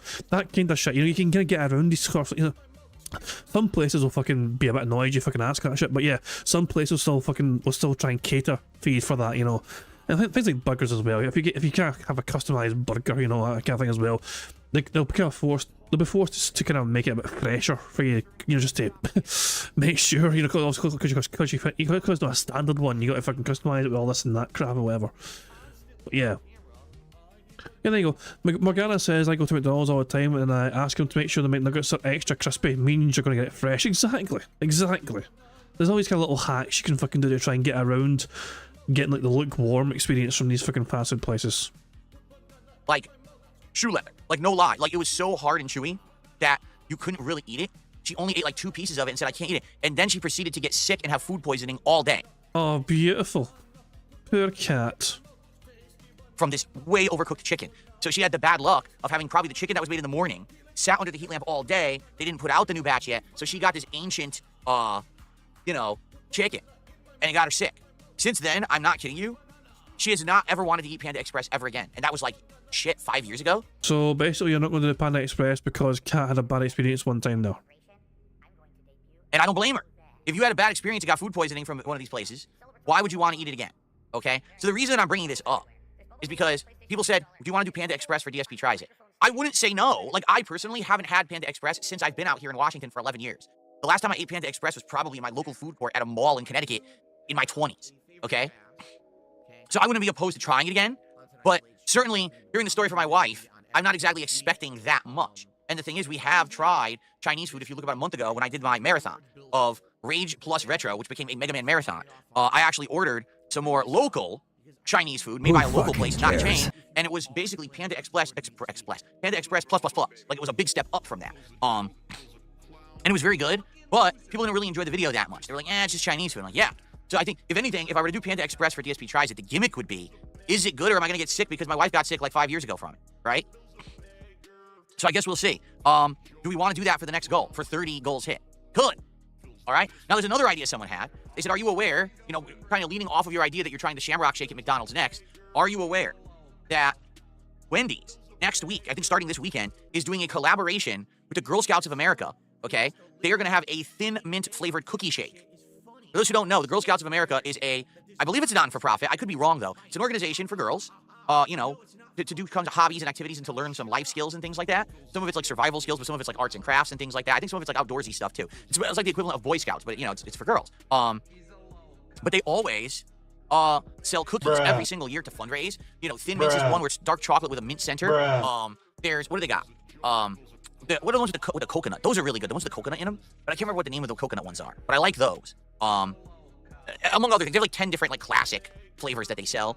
So to see them team up with Wendy's to make a actual shake is kind of interesting. I wonder like what they're getting out of it. Are they like getting a big, you know, are they paying to do this? Or are they getting paid to do this? I wonder. Anyway, so apparently starting this weekend, heading into next week, they're doing this collaboration. So that could be something to do where I get the Thin Mint shake, and that's a test, but also I get other things from Wendy's. Last time I got that mushroom burger and their new taco salad, and they sucked ass. It was really bad. So maybe this time just get something more typical from Wendy's, something not so weird, but maybe just get like a classic combo or something, see what they have on the menu and just pick something and do a taste test of it. Because I haven't really just tasted their regular stuff in ages, right? So maybe we could do that. So those are the 2 ideas, okay, for the next DSP Tries It when we hit 30 goals. I don't know if you think Panda Express would sound better, or I don't know if the Wendy's with the Thin Mint shake and trying some various things off the menu would sound better. I'd love your opinions. I'd love your feedback. Please share your opinions and feedback because it means a lot to me to get that kind of feedback and information, okay? Cool. Nope. All right. Another shout out here.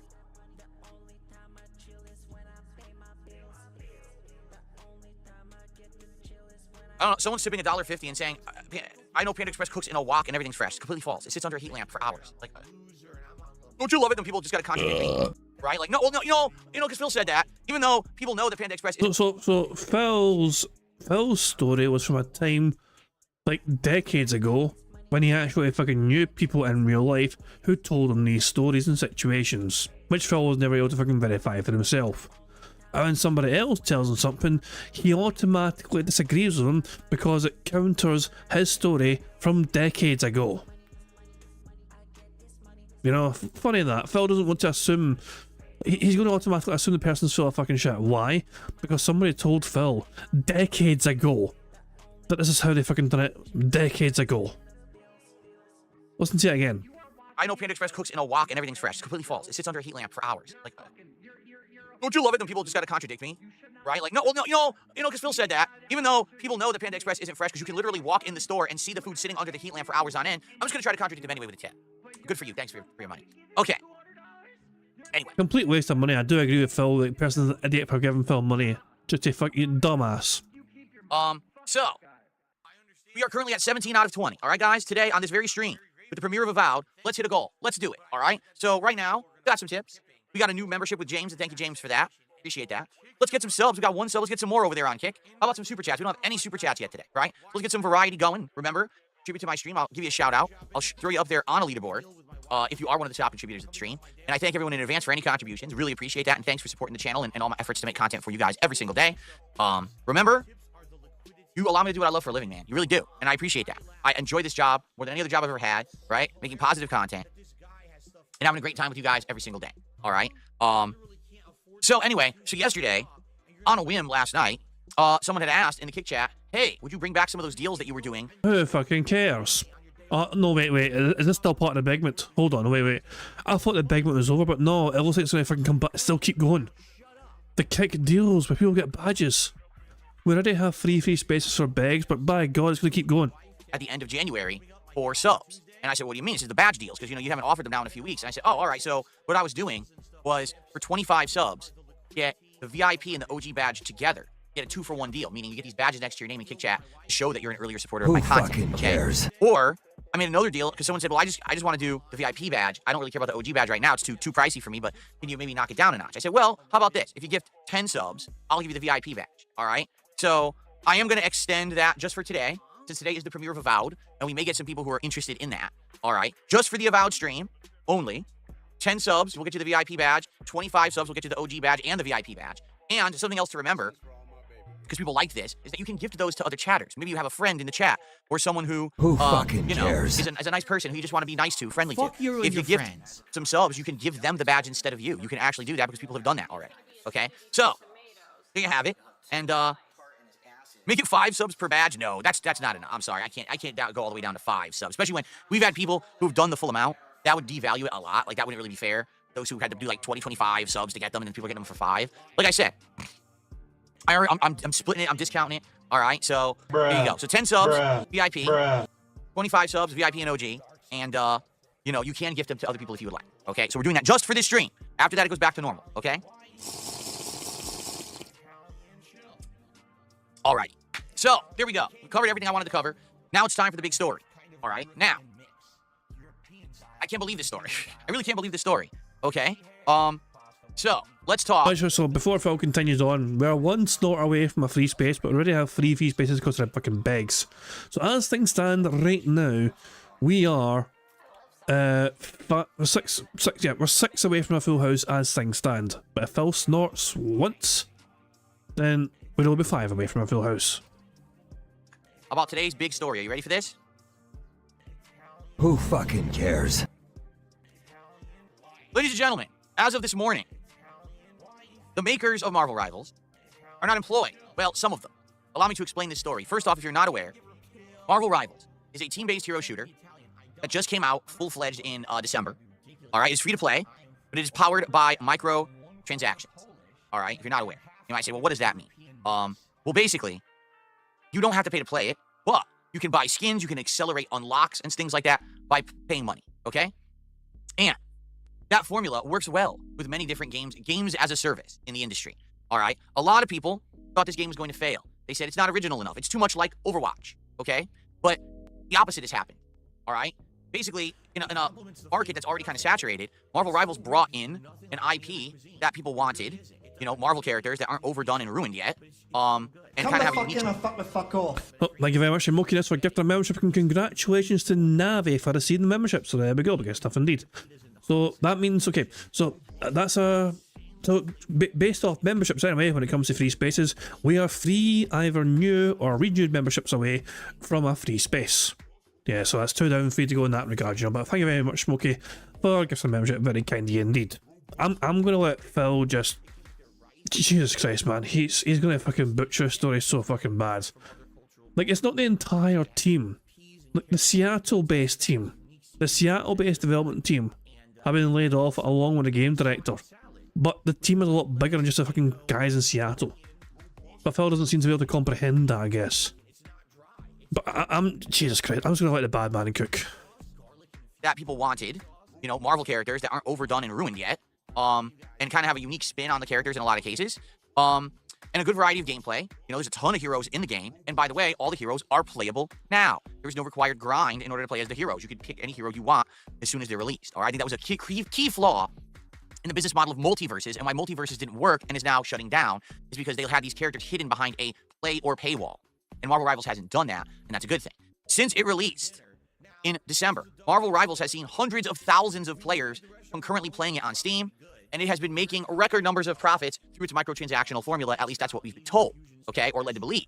And so, for a game that is going to be releasing new characters, it just released 2 Fantastic Four characters. It's got more on the way, and it seems to be very healthy right now. Okay? The news that came out this morning is shocking and jaw-dropping and leaving people scratching their heads, wondering what the heck is going on.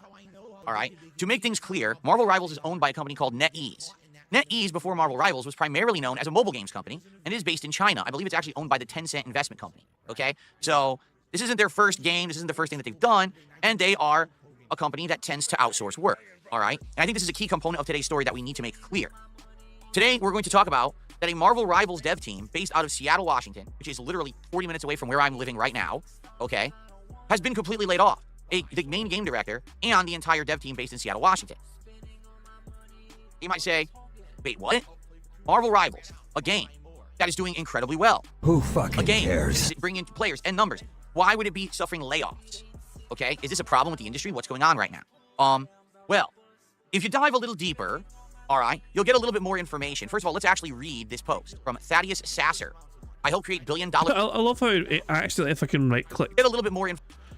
What have we got here? What kind of options does Phil have? Search for Google Learns, open in reading mode, send to your devices, create a QR code for this page, save page to fucking bookmark. What a dumbass. Oh Christ, my mic. Yeah, but this is so fucking boring. Make the bad man stop. Oh, it's so boring. That's boring. You're boring, everybody. Quit boring everyone. Information. First of all, let's actually read this post from Thaddeus Sasser. I help create billion-dollar franchises. He says, this is such a weird industry. My stellar, talented team just helped deliver an incredibly successful new franchise in Marvel Rivals for NetEase Games, and we were just laid off. Oh well, times are tough all over. Let's find these incredible people new jobs because we need to eat, right? And basically, it's a big post where he's talking about different people who are working on his team who he's trying to get jobs, all right? And then over here, there's Jack Burrows, level designer for Marvel Rivals. And he says, hey folks, I just got laid off from my job working on Marvel Rivals with NetEase. It was an enormous pleasure to work with my American coworkers who joined me in the sad culling. Just couldn't dodge the brute, I guess, no matter how big of the success of the game. So now I'm seeking a new role and would appreciate your support. If you have any opportunities, let me know. Okay? So this announcement is baffling people. Wait, isn't the game doing numbers? Do really well at your job? Well, you're out. This industry sucks. Wow, when I heard nothing but good things about this one, I really hope that this means hero shooters or shooters in general aren't being phased out. But what the heck? The game is doing crazy numbers. Okay? So for the record, because there is some misinformation being reported in this story, all right? Including by you? Understand the true story here, all right? This is not the entire dev team of Marvel Rivals, all right? This was one of the outsourced companies that were hired to do level design for Marvel Rivals, okay? Now, they did a good job, obviously, because I haven't heard many people complaining about the level design of Marvel Rivals, right? And wow, these are great levels. You complained about it multiple times, but that's mainly because you weren't getting the money you thought you deserved to fucking play the game. The game is good. This is why people are hooked, right? Excellent. So why now are they out of a job? Well, here's the thing about the games industry that a lot of people don't realize, is that unless you are actually owned by a publisher, okay, there's no guarantee that you're going to have an ongoing job or source of employment.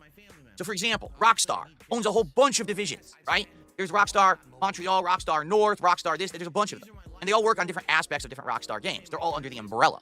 But perhaps Rockstar would decide to hire an outside studio to handle certain parts of work on a certain game. But that doesn't... They've done it before with the fucking remasters, which are a fucking disaster.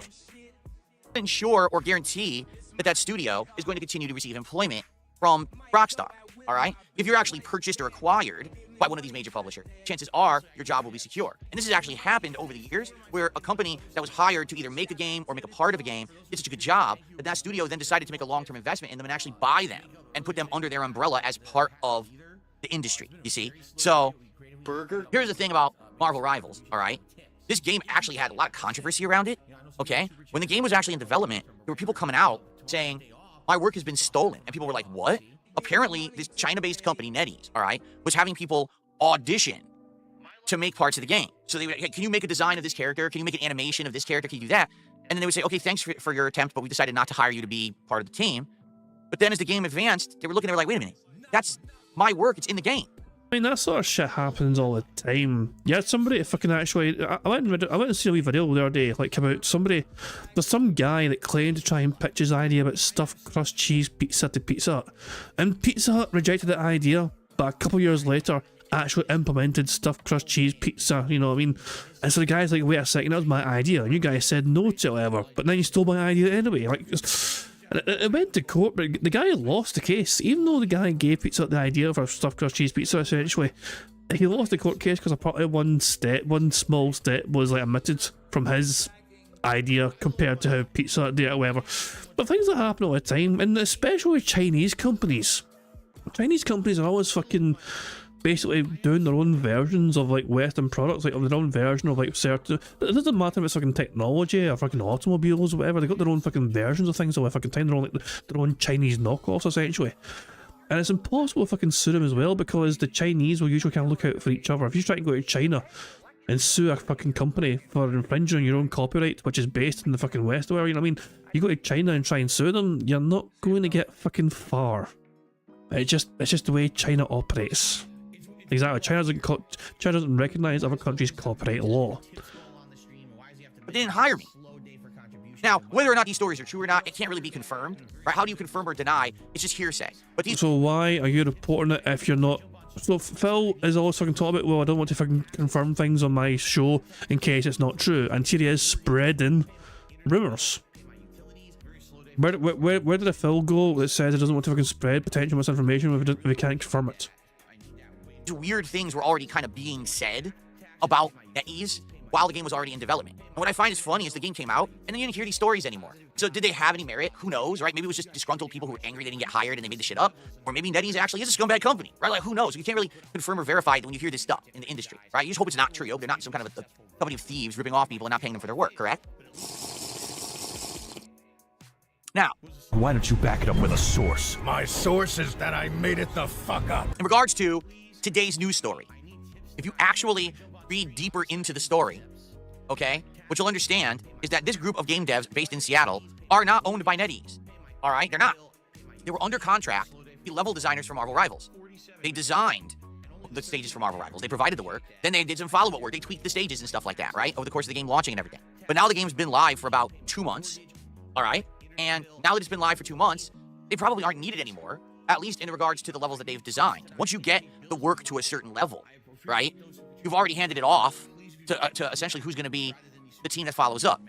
I'll give you an example here. What Phil said essentially, we have our first bingo. That took a long time to get our first fucking bingo. Burger. 5 in a row. That's concerning. But hey, fucking go. Good stuff indeed. Jesus Christ, man. Like, Phil, I'm actually kind of glad that this story came up with Phil, because without the story, he would have had absolutely fucking nothing in his podcast. He would have had absolutely fuck all. This is actually saving the podcast. As boring as this is, to hear Phil fucking go on about this in a fucking uninformed way, we are, if it wasn't for this, we would have had absolutely fucking nothing from Phil today. Okay, I used to work for a helicopter company, okay? And it was called Helicopter Support Inc. We were the... You son of a bitch. Of course you fucking bring up the goddamn helicopter company. Why the fuck? Oh my god, he brought up the fucking helicopter company. Oh, God help us all. God help us all. You've already handed it off to essentially who's going to be. I don't around it. People are demanding free space for it. Oh god, he actually brought up his. I can't believe he brought up a fucking helicopter company. I used to work for a company called Sikorsky.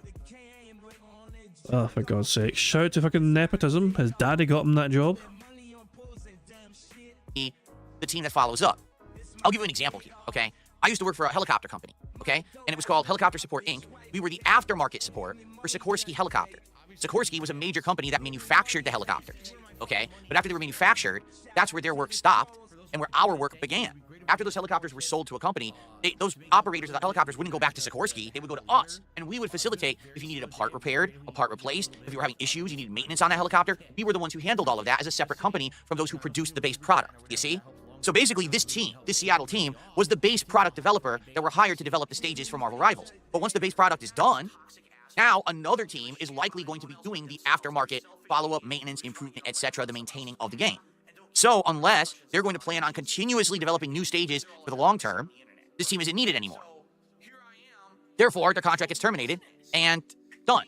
Okay? Now, you might say, well, that's shitty. Well, it is. These guys and gals did a great job with the stage design of Marvel Rivals. I actually like the stages that I played in Marvel Rivals. I think they're well designed. Okay, I can't even think, the time that I played it, that I can even really complain about the stages. They're pretty good. I would argue there's more wonkiness to movement of characters and stuff than the stages are good. But oh my god, what's up? Thank you very much, Mokiness, for the super chat. It says free space, free space, free. Like you get. Oh my god, like people want a free space because Phil fucking brought up the helicopter story in this fucking situation.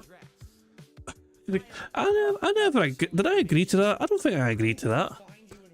Did I ever agree to a free space for that? It seems like a random free space out of nowhere. I don't know. I don't know.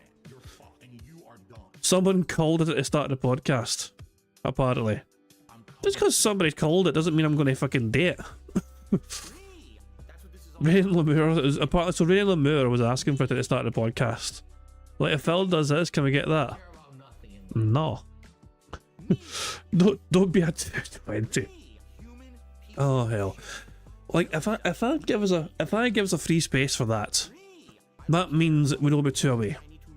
I think. Well, no, technically free. No, we'll be 3 away. If I give us a free space for that, we'll be 3 away. How about I think about it? Okay, how about that's okay? I will think about it being a free space. Okay, I will consider it. I'm not saying no, but I'm not saying yes. I will contemplate it while we keep playing bingo. sadly, this is the industry, right? You work your butt off, you design great parts of a game, and you hope, fingers crossed, arms crossed, toes crossed, legs crossed. We did a great job. Hopefully this means they're going to hire us full time. Maybe they'll acquire us and put us as part of their long-term plans of the studio because the game's such a hit. Well, it didn't happen, okay? And it's disappointing to hear that, especially when it's our American brethren based in Seattle, Washington, versus another dev team that's all the way over in China you'll probably never meet and talk to, and you won't have that personal attachment to because, you know what I'm saying? It's a little different, right? So, I get it. I totally get it. I do. A game is doing well. A game is smashing it, crushing it in the numbers. Why on earth would you lay off workers now, right? Well, that's the industry. They did their jobs. They fulfilled their contracts. The levels are fine. And they're going to have another team now do the aftermarket support, maintenance, whatever you want to call it on the game. So they're no longer needed. Now, perhaps, let's say in 6 months, they decide they're going to do a Season 2 expansion for Marvel Rivals, which is going to be a major overhaul of the game, and they're going to add in 10 new stages to extend the length of the game as a live service game. Maybe they would go back and they would rehire these people. It's a possibility. But I will agree with this, at least to this extent. It's sad that people did a great job. Their game is selling, or not selling, but making big numbers and making money, because it doesn't sell because it's a free-to-play game, but it is bringing in big revenues, right? It sucks to now hear that the people who did that great job are now losing their jobs. But at the same time, I think this is a major problem with the games industry, okay? It's just not guaranteed at all. I mean, seriously, it's not. Right now, the games industry is one of the most unstable, fluctuating, oddly unbalanced, risky industries to be getting into, okay? And you might say, it's really weird, because maybe 10, 15 years ago, every major AAA studio would pump out a game that was guaranteed to be a hit. It didn't matter if it was Capcom, EA, Ubisoft, Bethesda, Microsoft, Sony, Nintendo. No matter what game they were pumping out, you knew it was great. You knew it was, oh man, it's good content and I spend my money on it, I'm going to get my value out of it, right? Today, these companies pump out games and everything's a crapshoot. It is. Everything's a gamble. Was it going to be good or not? Today, we're literally going to play a game called Avowed. Oh my God, what's up?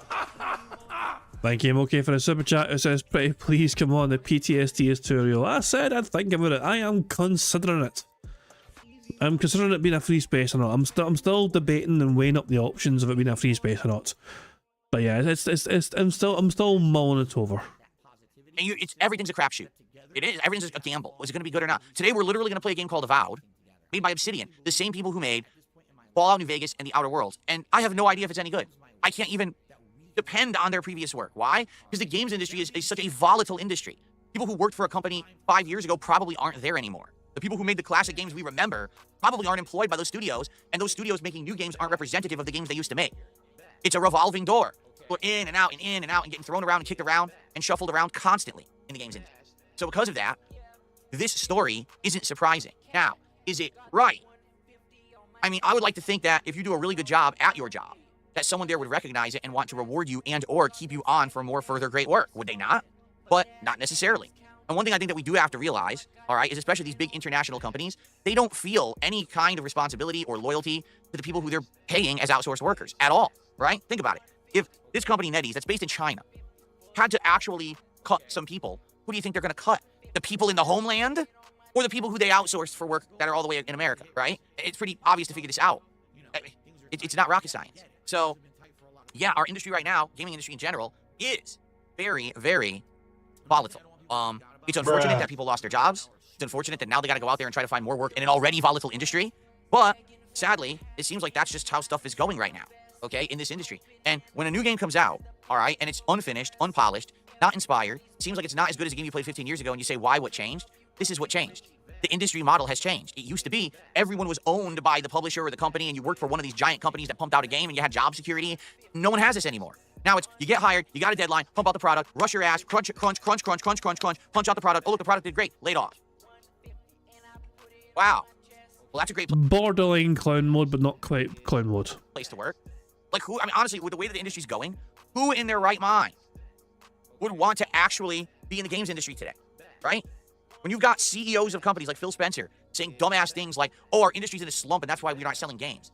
Meanwhile, there's other companies selling games like hotcakes, right? And these are the people in charge of the industry, right? When you've got games that have budgets of hundreds of millions of dollars, interesting number, employing thousands of employees, and in order to get a chair designed for a scene in your game, you have to go through 4 levels of bureaucracy, and it takes 6 months to get it fucking rendered and developed.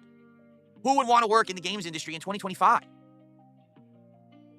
You know, I don't get it. I think a major problem that's happened now is games have grown to the point where they're the most profitable entertainment industry on the planet, right? They're bigger than music, bigger than movies, bigger than TV, bigger than everything. Video games are where the profits are, okay?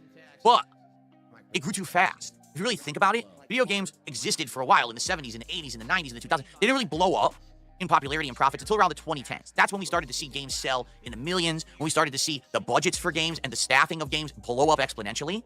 But it happened in so fast of a time, it didn't really scale properly. So now what we have is a problem in the industry where the products being delivered are not equivalent to what's being put into them anymore. It's funny that a game from 15 years ago probably was a better product than what you get today, even though today you have 10 times more money and 10 times more people working on said game. 10 years ago, you didn't have people who were being hired as headhunters. Oh, just design some stages for us and then get laid off. Not what it was like. It was, oh, I worked for this company. I'm proud to be a part of EA. I'm proud to be a part of this studio that's owned by EA. And we deliver these products and, you know, what's our next project? Right away, you're on to the next. We got things in the pipeline. We got things we're working on, right? The games industry has definitely changed and evolved, but is it really for the better? I think perhaps it moved too fast, and we didn't have the things in place to make sure that the industry was going to be protected and or not. And now we're seeing the symptoms of that. I mean, how many games come out, you just have no clue if you can even trust if it's going to fucking work, let alone if it's going to be good. Well, there's a problem there, don't you think? That we're all paying $60, $70 to essentially be beta testers, and then we just accept it? Oh, it didn't work at launch. Well, of course it didn't work at launch. But well, I don't have a right to be angry? Right? Like, the people in charge have pushed the games industry so far in the last 10 years that the games industry can't keep up with what these people want, with the profits they want to generate, right? And the products, the speed they want to push out. It can't be handled. It can't be, the capacity's not there. The skill level isn't there, you know? Especially like this, we hired a company from across the world to do the levels for our game, right? So what level of control did you really have over that, right? Probably not much. And then they did a good job. Shockingly, they did a good job. Oh, we don't care about them. Just get rid of them. Well, don't we want to make more stages? Yeah, but fuck them. They made the groundwork, but that's all we needed. Cut the cord, and we'll reap the profits off of their hard work. Fuck off. Thank you very much, Moki, for gifting a membership, and congratulations to Chris Goblin, who received the membership. So very kind of you, Moki, again, to gift a membership. Thank you very much indeed for that. And yeah, that means we're 2 new or renewed memberships away from a free space in that regard. People are demanding otters because Phil is so dumb in this thing. Here we go. The otters at the top of the screen, they're not really, I guess some of them are camera shy, or they're just going mental up there at the top for some reason. But yeah, here we have a little otter detox. Good stuff indeed. There we fucking go. Yeah, Phil pretending to understand what he's talking about. Like, Phil, like, I know the video game industry has become a massive source of income for certain game developers, especially within the last decade or 2 decades or whatever, but it's always been a moneymaker to an extent, you know what I mean, and it's always been quite popular as well. It's just that also things like, you know, like the whole microtransaction stuff was a big massive game changer for companies making money off it, and when it's done right, then people enjoy that sort of thing. Like Fortnite's kind of seem to do it fucking right, for example, you know what I mean, because people really enjoy that kind of product, and GTA Online to a certain degree do it quite right, and people like that because people supported that kind of content, but I continue to fucking give money to it. But then you got EA Sports who fucking have the Ultimate Team stuff or whatever, you know what I mean, like for various different fucking sporting games, and that kind of shit like rubs people the wrong way, you know what I mean. It's just like pay to win practically, you know, you get the best teams by fucking spending tons of fucking money and all that shit, you know what I mean. So that can rub people the wrong way. Although people want to get the best teams, so they're going to spend money to try and get the best teams, you get what I'm saying. So that's how these game developers and companies essentially, it went from, obviously, the companies making money was a big factor, and the more money they make, the more they want to try and maintain that. They're going to like make a certain level one day or 1 year or whatever, and they're not going to affect themselves. It doesn't matter if we don't make as much next year. They want to try and build on that because that's just the nature of fucking business, big business especially, you know. But yeah, but Phil is seemingly under the impression that contractors are a recent development in the video game industry. Contractors have always been a thing for decades in entertainment, whether it's video games or other things as well, like working on like TV shows or fucking movies or whatever. It's not unusual to work on a game, on multiple games, as if depending on your fucking field of, you know, your specialty, whether you're like an artist or a designer or something, whatever, you know what I mean. Contractors have always been a thing that's been used in developing video games. Yes, you'll have your core team, the main fucking team or whatever, you'll have them, like the guys like that are responsible for calling the shots, where you'll have fucking the same core people there. But it's not massively strange for people to outsource and get contractors for a shit, you know what I mean? Like, it's, but Phil's pretending it's a new concept. It's only fucking happened within the last like 10 years or so. For some reason, it's strange. It's so fucking strange. But then again, he's a very strange person. Well, don't we want to make more stages? Yeah, but fuck them. They made the groundwork, but that's all we needed. Cut the cord, and we'll reap the profits off of their hard work for, you know, for another decade. It's crazy, you know. So this story is not as it appears, because a lot of people sadly are reporting that the entire dev team of Marvel Rivals has lost their jobs. That's not true. The vast majority of people who made Marvel Rivals are in China, but it just so happens that the dev team that did the level design was American-based here in Seattle, and they did just lose their jobs instead of getting hired on as full-time employees, and that's unfortunate. You know, it's just, again, a symptom of the industry model right now. You would have hoped that if they did a good job, they would have gotten hired and they would have had long-time employment, rather than, oh, go find another job now that your job is done with our game that's making millions upon millions of dollars. Anyway, all right, so that's the story, everybody. It's not what it first appeared, but it was definitely worth covering, don't you think? Nope. Okay, now, I want to be sure I didn't miss anything. I don't think I did. I'm pretty sure I shouted everything out. No, I did miss something. It was Luna the Moth King gifted 2 subs. Thank you to Luna the Moth King, who gifted 2 subs to the community while I was telling that story. And therefore, I did not shout it out immediately, but now I can. Thank you, Luna the Moth King. Get that up on the leaderboard here. He's about to beg. So FYI, I just so happen to be looking at stats for Kick, and it looks like... So, to me, I'm counting this as a big. I'm counting this as fucking big. Why else would he look at stats for Kick unless he's fucking going to spin it into fucking big? At stats for Kick, and it looks like, sadly, a lot of subs expired in the last couple of days. Like on Kick, I think the most subs I've ever had on Kick was around 800, which obviously is insanely tremendous. And thank you at the peak of the subs I had, it was amazing. Now we're down to under 600. So it would be great if we get some more subs. For those who are watching on Kick right now, if you want to support the streams, now would be a great time to do so. Please consider subbing to the channel if you're not subbed yet. I appreciate that very, very much. Or if you'd like to give some subs to help out the community. And remember today, the deal I'm running is for 10 gifted subs, you can earn the VIP badge. And for 25 gifted subs, you can earn the OG badge, and you'll also get the VIP badge if you don't already have it. And then, of course, keep in mind that you can gift those badges to others as well. If you have a friend or someone else, a co-viewer here you'd like to, be nice to, you can do that as well. Friend. Okay? All right. Couple shout-outs here. Spider Dijon. Thank you so much, Spider. I just happened to be searching my Kick stats, and sheer coincidence, an incredible coincidence. How did I get here? How did I get here on this particular web page where it's showing my fucking web stats for Kick? And it just happens to tell me that I seem to have lost a lot of kick subs. Like, wow, imagine that. What an odd coincidence that is. I wasn't even thinking about addressing the Kick subs, but there you go. Hint, hint. It's like, what the fuck, Phil? Mr. Transparent Norris. What the hell? Isn't that the most incredible coincidence ever that Phil just happened to come across his Kick stats? And I was like, oh my, would you look at that? Dijon, for re-upping your membership for a whopping 21 months. Appreciate that. We have Puds. We did $1.75 super chat. Thank you to Puds. What a name. Fuck you and your fucking mocking of names. We're behind Phil by 25 minutes of Ellen's Goodness, so I'm pretty confident we won't catch up to you live, DSP. Wait, I screwed. Okay, hold on a second. I was like, wait a minute. Pud, I got this in the wrong spot. Pud should be right here. You're the first super chatter of the day. Who fucking cares? There we go. I had you in the wrong spot. There we go. And then Gabriel just did a $4 super chat. So now actually Gabriel is the top super chatter. And says, "Sup, Phil in chat, ready for a good day of gaming today?" Yeah, I hope Avowed is good. We won't know until we try it today. All right. Cool. And then I got a $2 tip. Shit, I misclicked. I got a $2 tip. Flatman B. Imagine the 90s if I released an incomplete game and you pay full price, and you'll tell me the problems with it and we use your money to create a patch. It's a win-win for them and absurd business practices these days. I mean, here's the thing. Games in the 90s, games in the 2000s, they didn't have patches. What you sold as the game is what you sold as the game, and what's bad is bad forever. It's stuck like that for, eternity. You have no opportunity to fix your mistake. So games in the 90s and the 2000s, before the era of, live updates over the internet, had to be good. Because if you release that game and it sucks, what are you going to do, right? Very rarely did these game devs have opportunity to fix their game after the fact. These games usually didn't have to worry about trying to fucking work online as well. Like this. Okay, I'm not a fucking expert in fucking video game development, but these games before the fucking internet existed were single player experiences, so they never had to fucking worry about netcode problems and interacting with other players online or whatever. So it basically just the entire focus was, would it work okay for the player individually?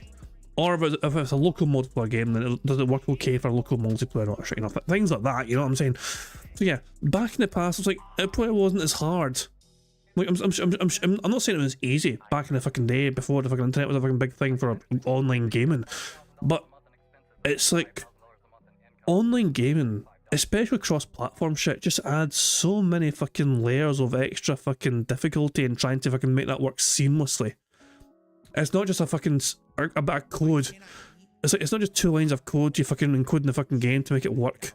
It's like it's a lot more to it, Phil. So it was a different era. It really was. Don't you think that the game devs who made Superman 64 would love to go back and fix it so it's not infamous as one of the worst games of all time? Right, but they didn't get that opportunity. Right, they weren't allowed to. Okay. So. Well, why were Capcom allowed to then for for Street Fighter 2? Like, didn't Street Fighter 2 have like 4 or 5 different versions? Because the previous versions were kind of broken. So why were they allowed to keep making the same game over and over again to fix things?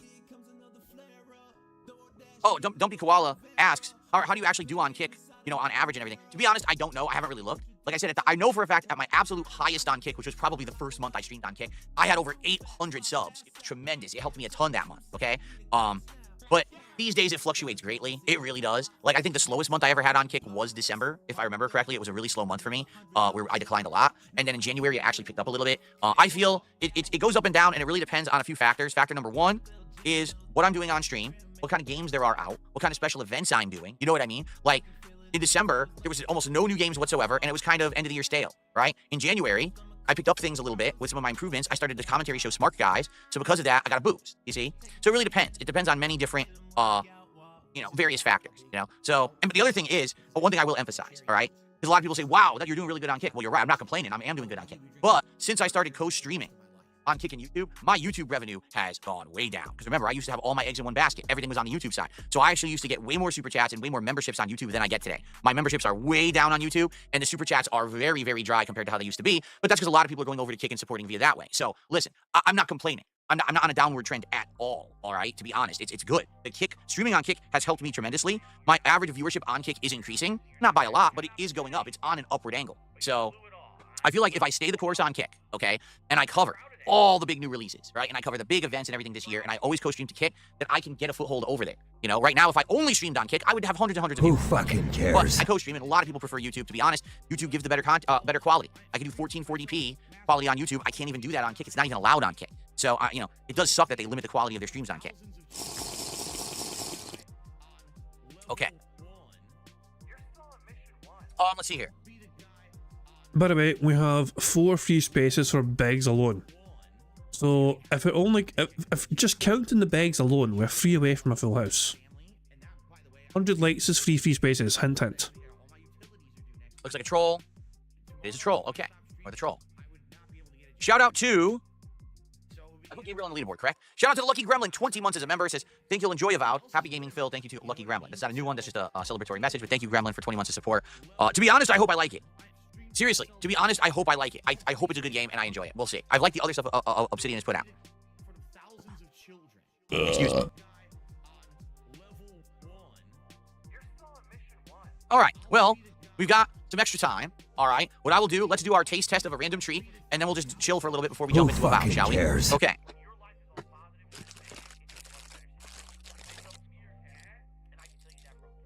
Oh, for God's sake! Well, I can't ignore us.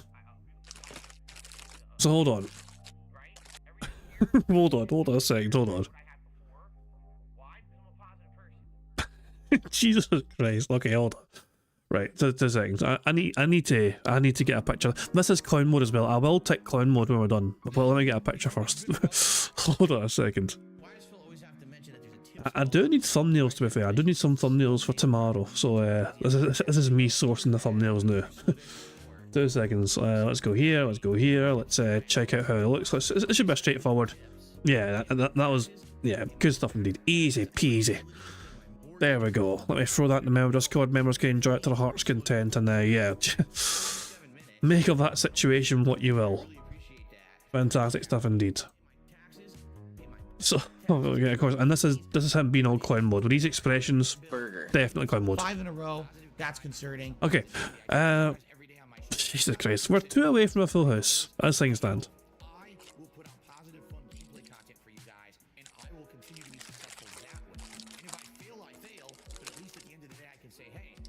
I have no idea what's in my hand right now. I'm not even looking. Okay, ready? I'm gonna try it. What the hell? This will be interesting. Okay. Hold on. Didn't take long to get a second fucking thumbnail. What the hell? Wait for it. Right here. Right fucking there. Oh, for God's sake. Oh, what the fuck? Why? Oh, yeah. I mean, I'm very tempted. I mean, if I include him telling a helicopter story as a free space, we're 1 away. if we include the free space for the Sikorsky helicopter story, we're 1 away. Oh, Jesus. Oh, why did I include it? Oh, for God's sake, hold on a second. We need to remove that. This one goes out to the one and only. And remove this. The fat cat. It's still, hold on a second. Is it, I cannot tell the difference, the grey chair, I can't tell the difference between the grey seat behind him and his fucking ghostly skin. There you go. Jesus, there we go. And because the RGBs were behind him, the RGBs were fucking like pink behind him at the time, so it just makes his face look all fucking weird. whatever. The members can enjoy that as well to the heart's content. Fantastic stuff indeed. Oh god, so okay, we have 4 free spaces for Begs alone. And I think, yeah, okay, fine. I'll include him telling the helicopter story. I'll include it. The helicopter story is a free space as well. Okay, I'll count it. That means we're 1 away from a full house. This will be interesting. It's nothing like the other stuff we've had yet. Okay. Jasper's checking out the box. Who fucking cares? All right, ladies and gentlemen, our next Turkish treat, which I owe you for hitting the goal yesterday, is tat puff pastry with a strawberry sauce filling. What? For the record, it's called tat. But it's actually called cat tat. Strawberry sauce filling. Like you can see for yourself, it's actually named after cat. Cat tat. So, by sheer coincidence, he picked that one out. It's named after my wife. For real. What? For the record, you would never see this in America.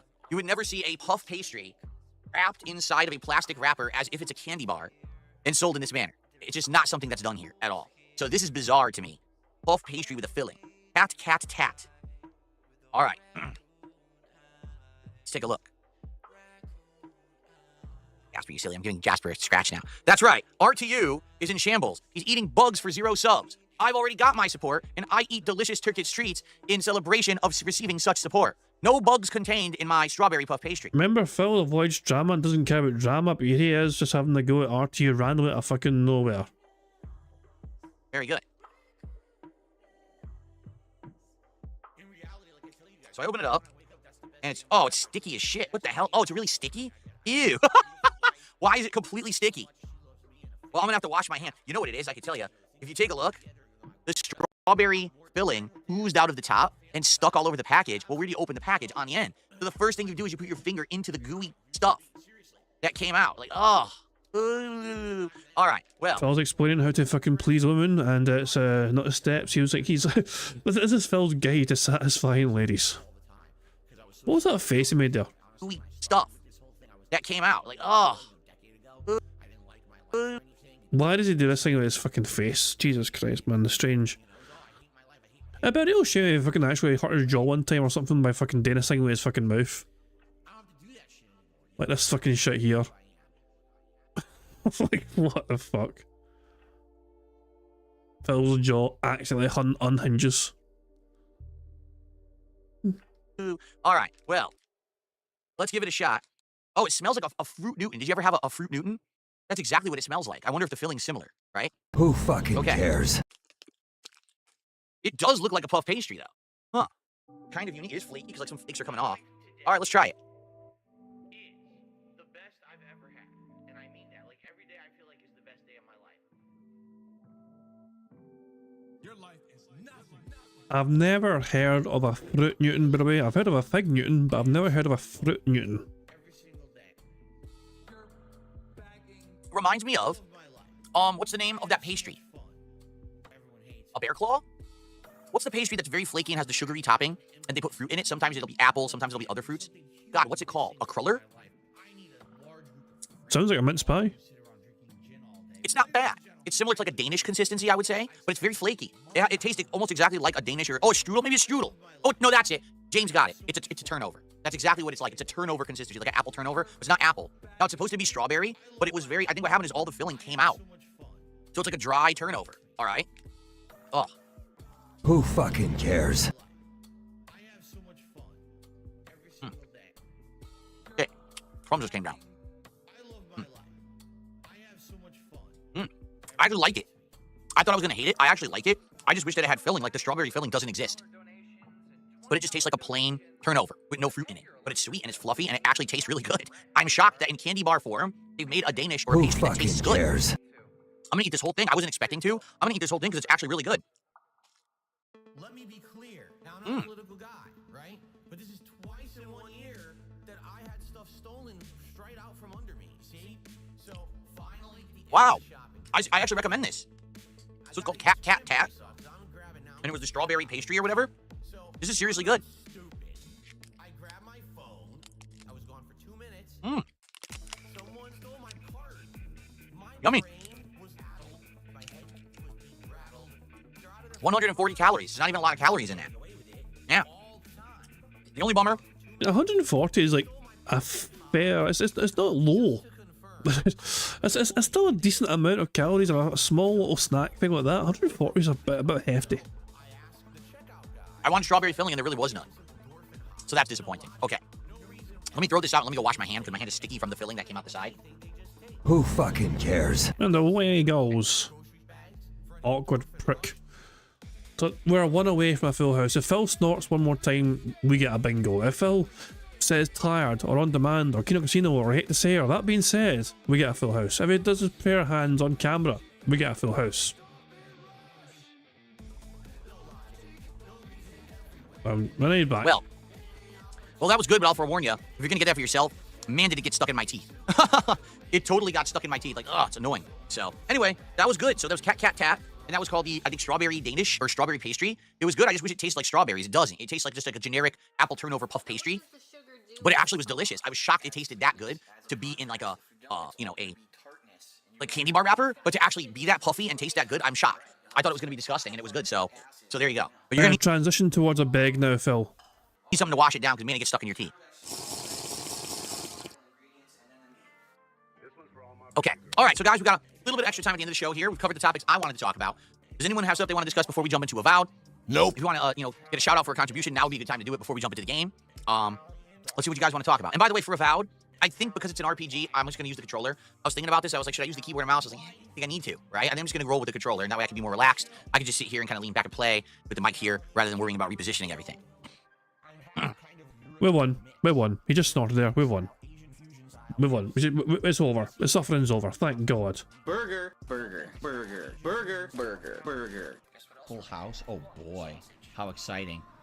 Anyway. That was the last free space, you know, because Phil snorted, that gives us 10 snorts as a free space, and we're out of here. We're done. We're done with the bad man, his boring fucking antics. Thank God for that. Victoria, we won bingo. Victoria's some fucking bingo. Hooray for that. Should we just see how Phil's doing? Look at the live DSP and see how he's doing, shall we? He had, how much did he have before? Hold on. Like, how's he doing for I support? obviously recognize, like Terry and 49 buckaroos. He's on 40, so when we won bingo, he was on $49. Let's see how he's doing live. Let's just mute the bad man while he's away in his fucking break. And let's see. Let's wait. Let's see what happens up here. Let's see what happens at the top here. Oh, he had a $20 on his tip. That's a fucking whale if I ever saw one. But he's still on $49. He's not gained a single penny since the live DSP has not gained a single buck. There we go. So yeah, and he's on his break now. He's gonna fucking play fucking Avowed. Who fucking cares? I'm gonna fucking wrap things up there, guys. We're victorious in bingo. Fan Dabby Dozy for that. Fucking hooray for that. But yeah, good to get back to winning ways in bingo. You know, we didn't win bingo yesterday, but we're back to winning ways today, and that's all that fucking counts. I'm going to wrap things up there, guys. Thank you very much for joining me for some robust bingo content and all that jazz. I hope you all had a good time. And yeah, I'll be back tomorrow for some more bingo. Tomorrow being Wednesday, of course, we'll have a robust time, I'm sure. And yeah, hopefully we can keep our... hopefully we can keep building our bingo winning run or whatever. I've been told to check Discord. Oh, God. Oh, God, I've been told to check Discord and I fucking have regrets. Well, first of all, Takazo created this. Haunting. Then Diablo Tempest had some fun with his gift maker thing. It's a wee bit small, I know, but there's nothing I can do about that. Let me try and zoom in on this for you. Hold on a second. There you fucking go. Oh, hold on. Stay. There you go. There you go. Diablo Tempest created a GIF out of that. And not only that, he created a GIF out of this. Where a filly cries, with a filly with his sad boy tears. And then he created this. So yeah. So these are the three ones he created. He created this one, and then this one, where Phil suddenly has anime eyes. Ooh, what's this? A chargeback? Well, fucking whatever. Jesus, man. Yeah. Anyway, I am going to wrap things up here. Thank you for joining me with some bingo antics, not jazz. I'll be back tomorrow with some more bingo. I'm going to end how it always ends by playing Notorious PIG contributions made by the supremely talented Pixar Animations. I'm not sure who's live today, if anyone. Like I'll redirect you if our WPIG streaming, for example. Like who's all? Yeah, Raw Phil, Vancouver, Mark One's live as well. Yeah, but WPIG, are they live as well? Yeah, they are, of course they are. So there we go. I'll redirect. I'll send you to WPIG because Ramble then will everyone spot the Ramble. Yeah, ALT will everyone spot the Ramble. Anytime I redirect to WPIG, he does a spot the Ramble thing where you got to try and find Ramble on his fucking 16-foot nose. There we go. But yeah, I'm gonna wrap it up there. Back to some more bingo, but until then guys, I do hope you all enjoy the rest of your Wednesday, whatever you end up doing, and I'll catch you all later. Until then, enjoy the rest of your Tuesday, and I'll catch you all later. Goodbye. On September 14th, a pre-authorized payment of $16.51 from PayPal.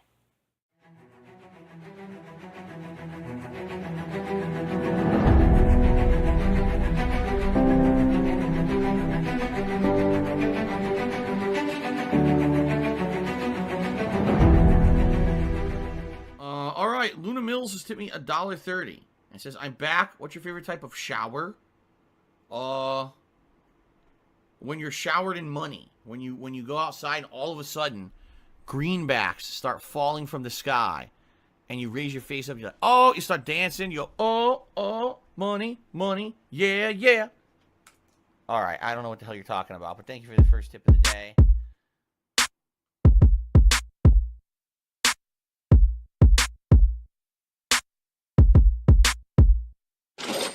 Money, money, yeah, yeah. Money, money, oh, money, money, yeah, yeah. Money, money, money, money, yeah, yeah.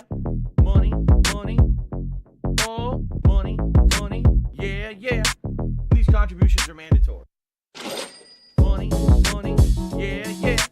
Money, money, oh, money, money, yeah, yeah. Money, money, money, money, yeah, yeah.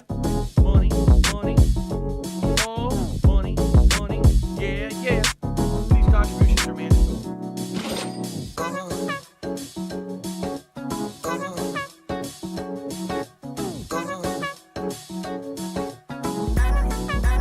Show me the money.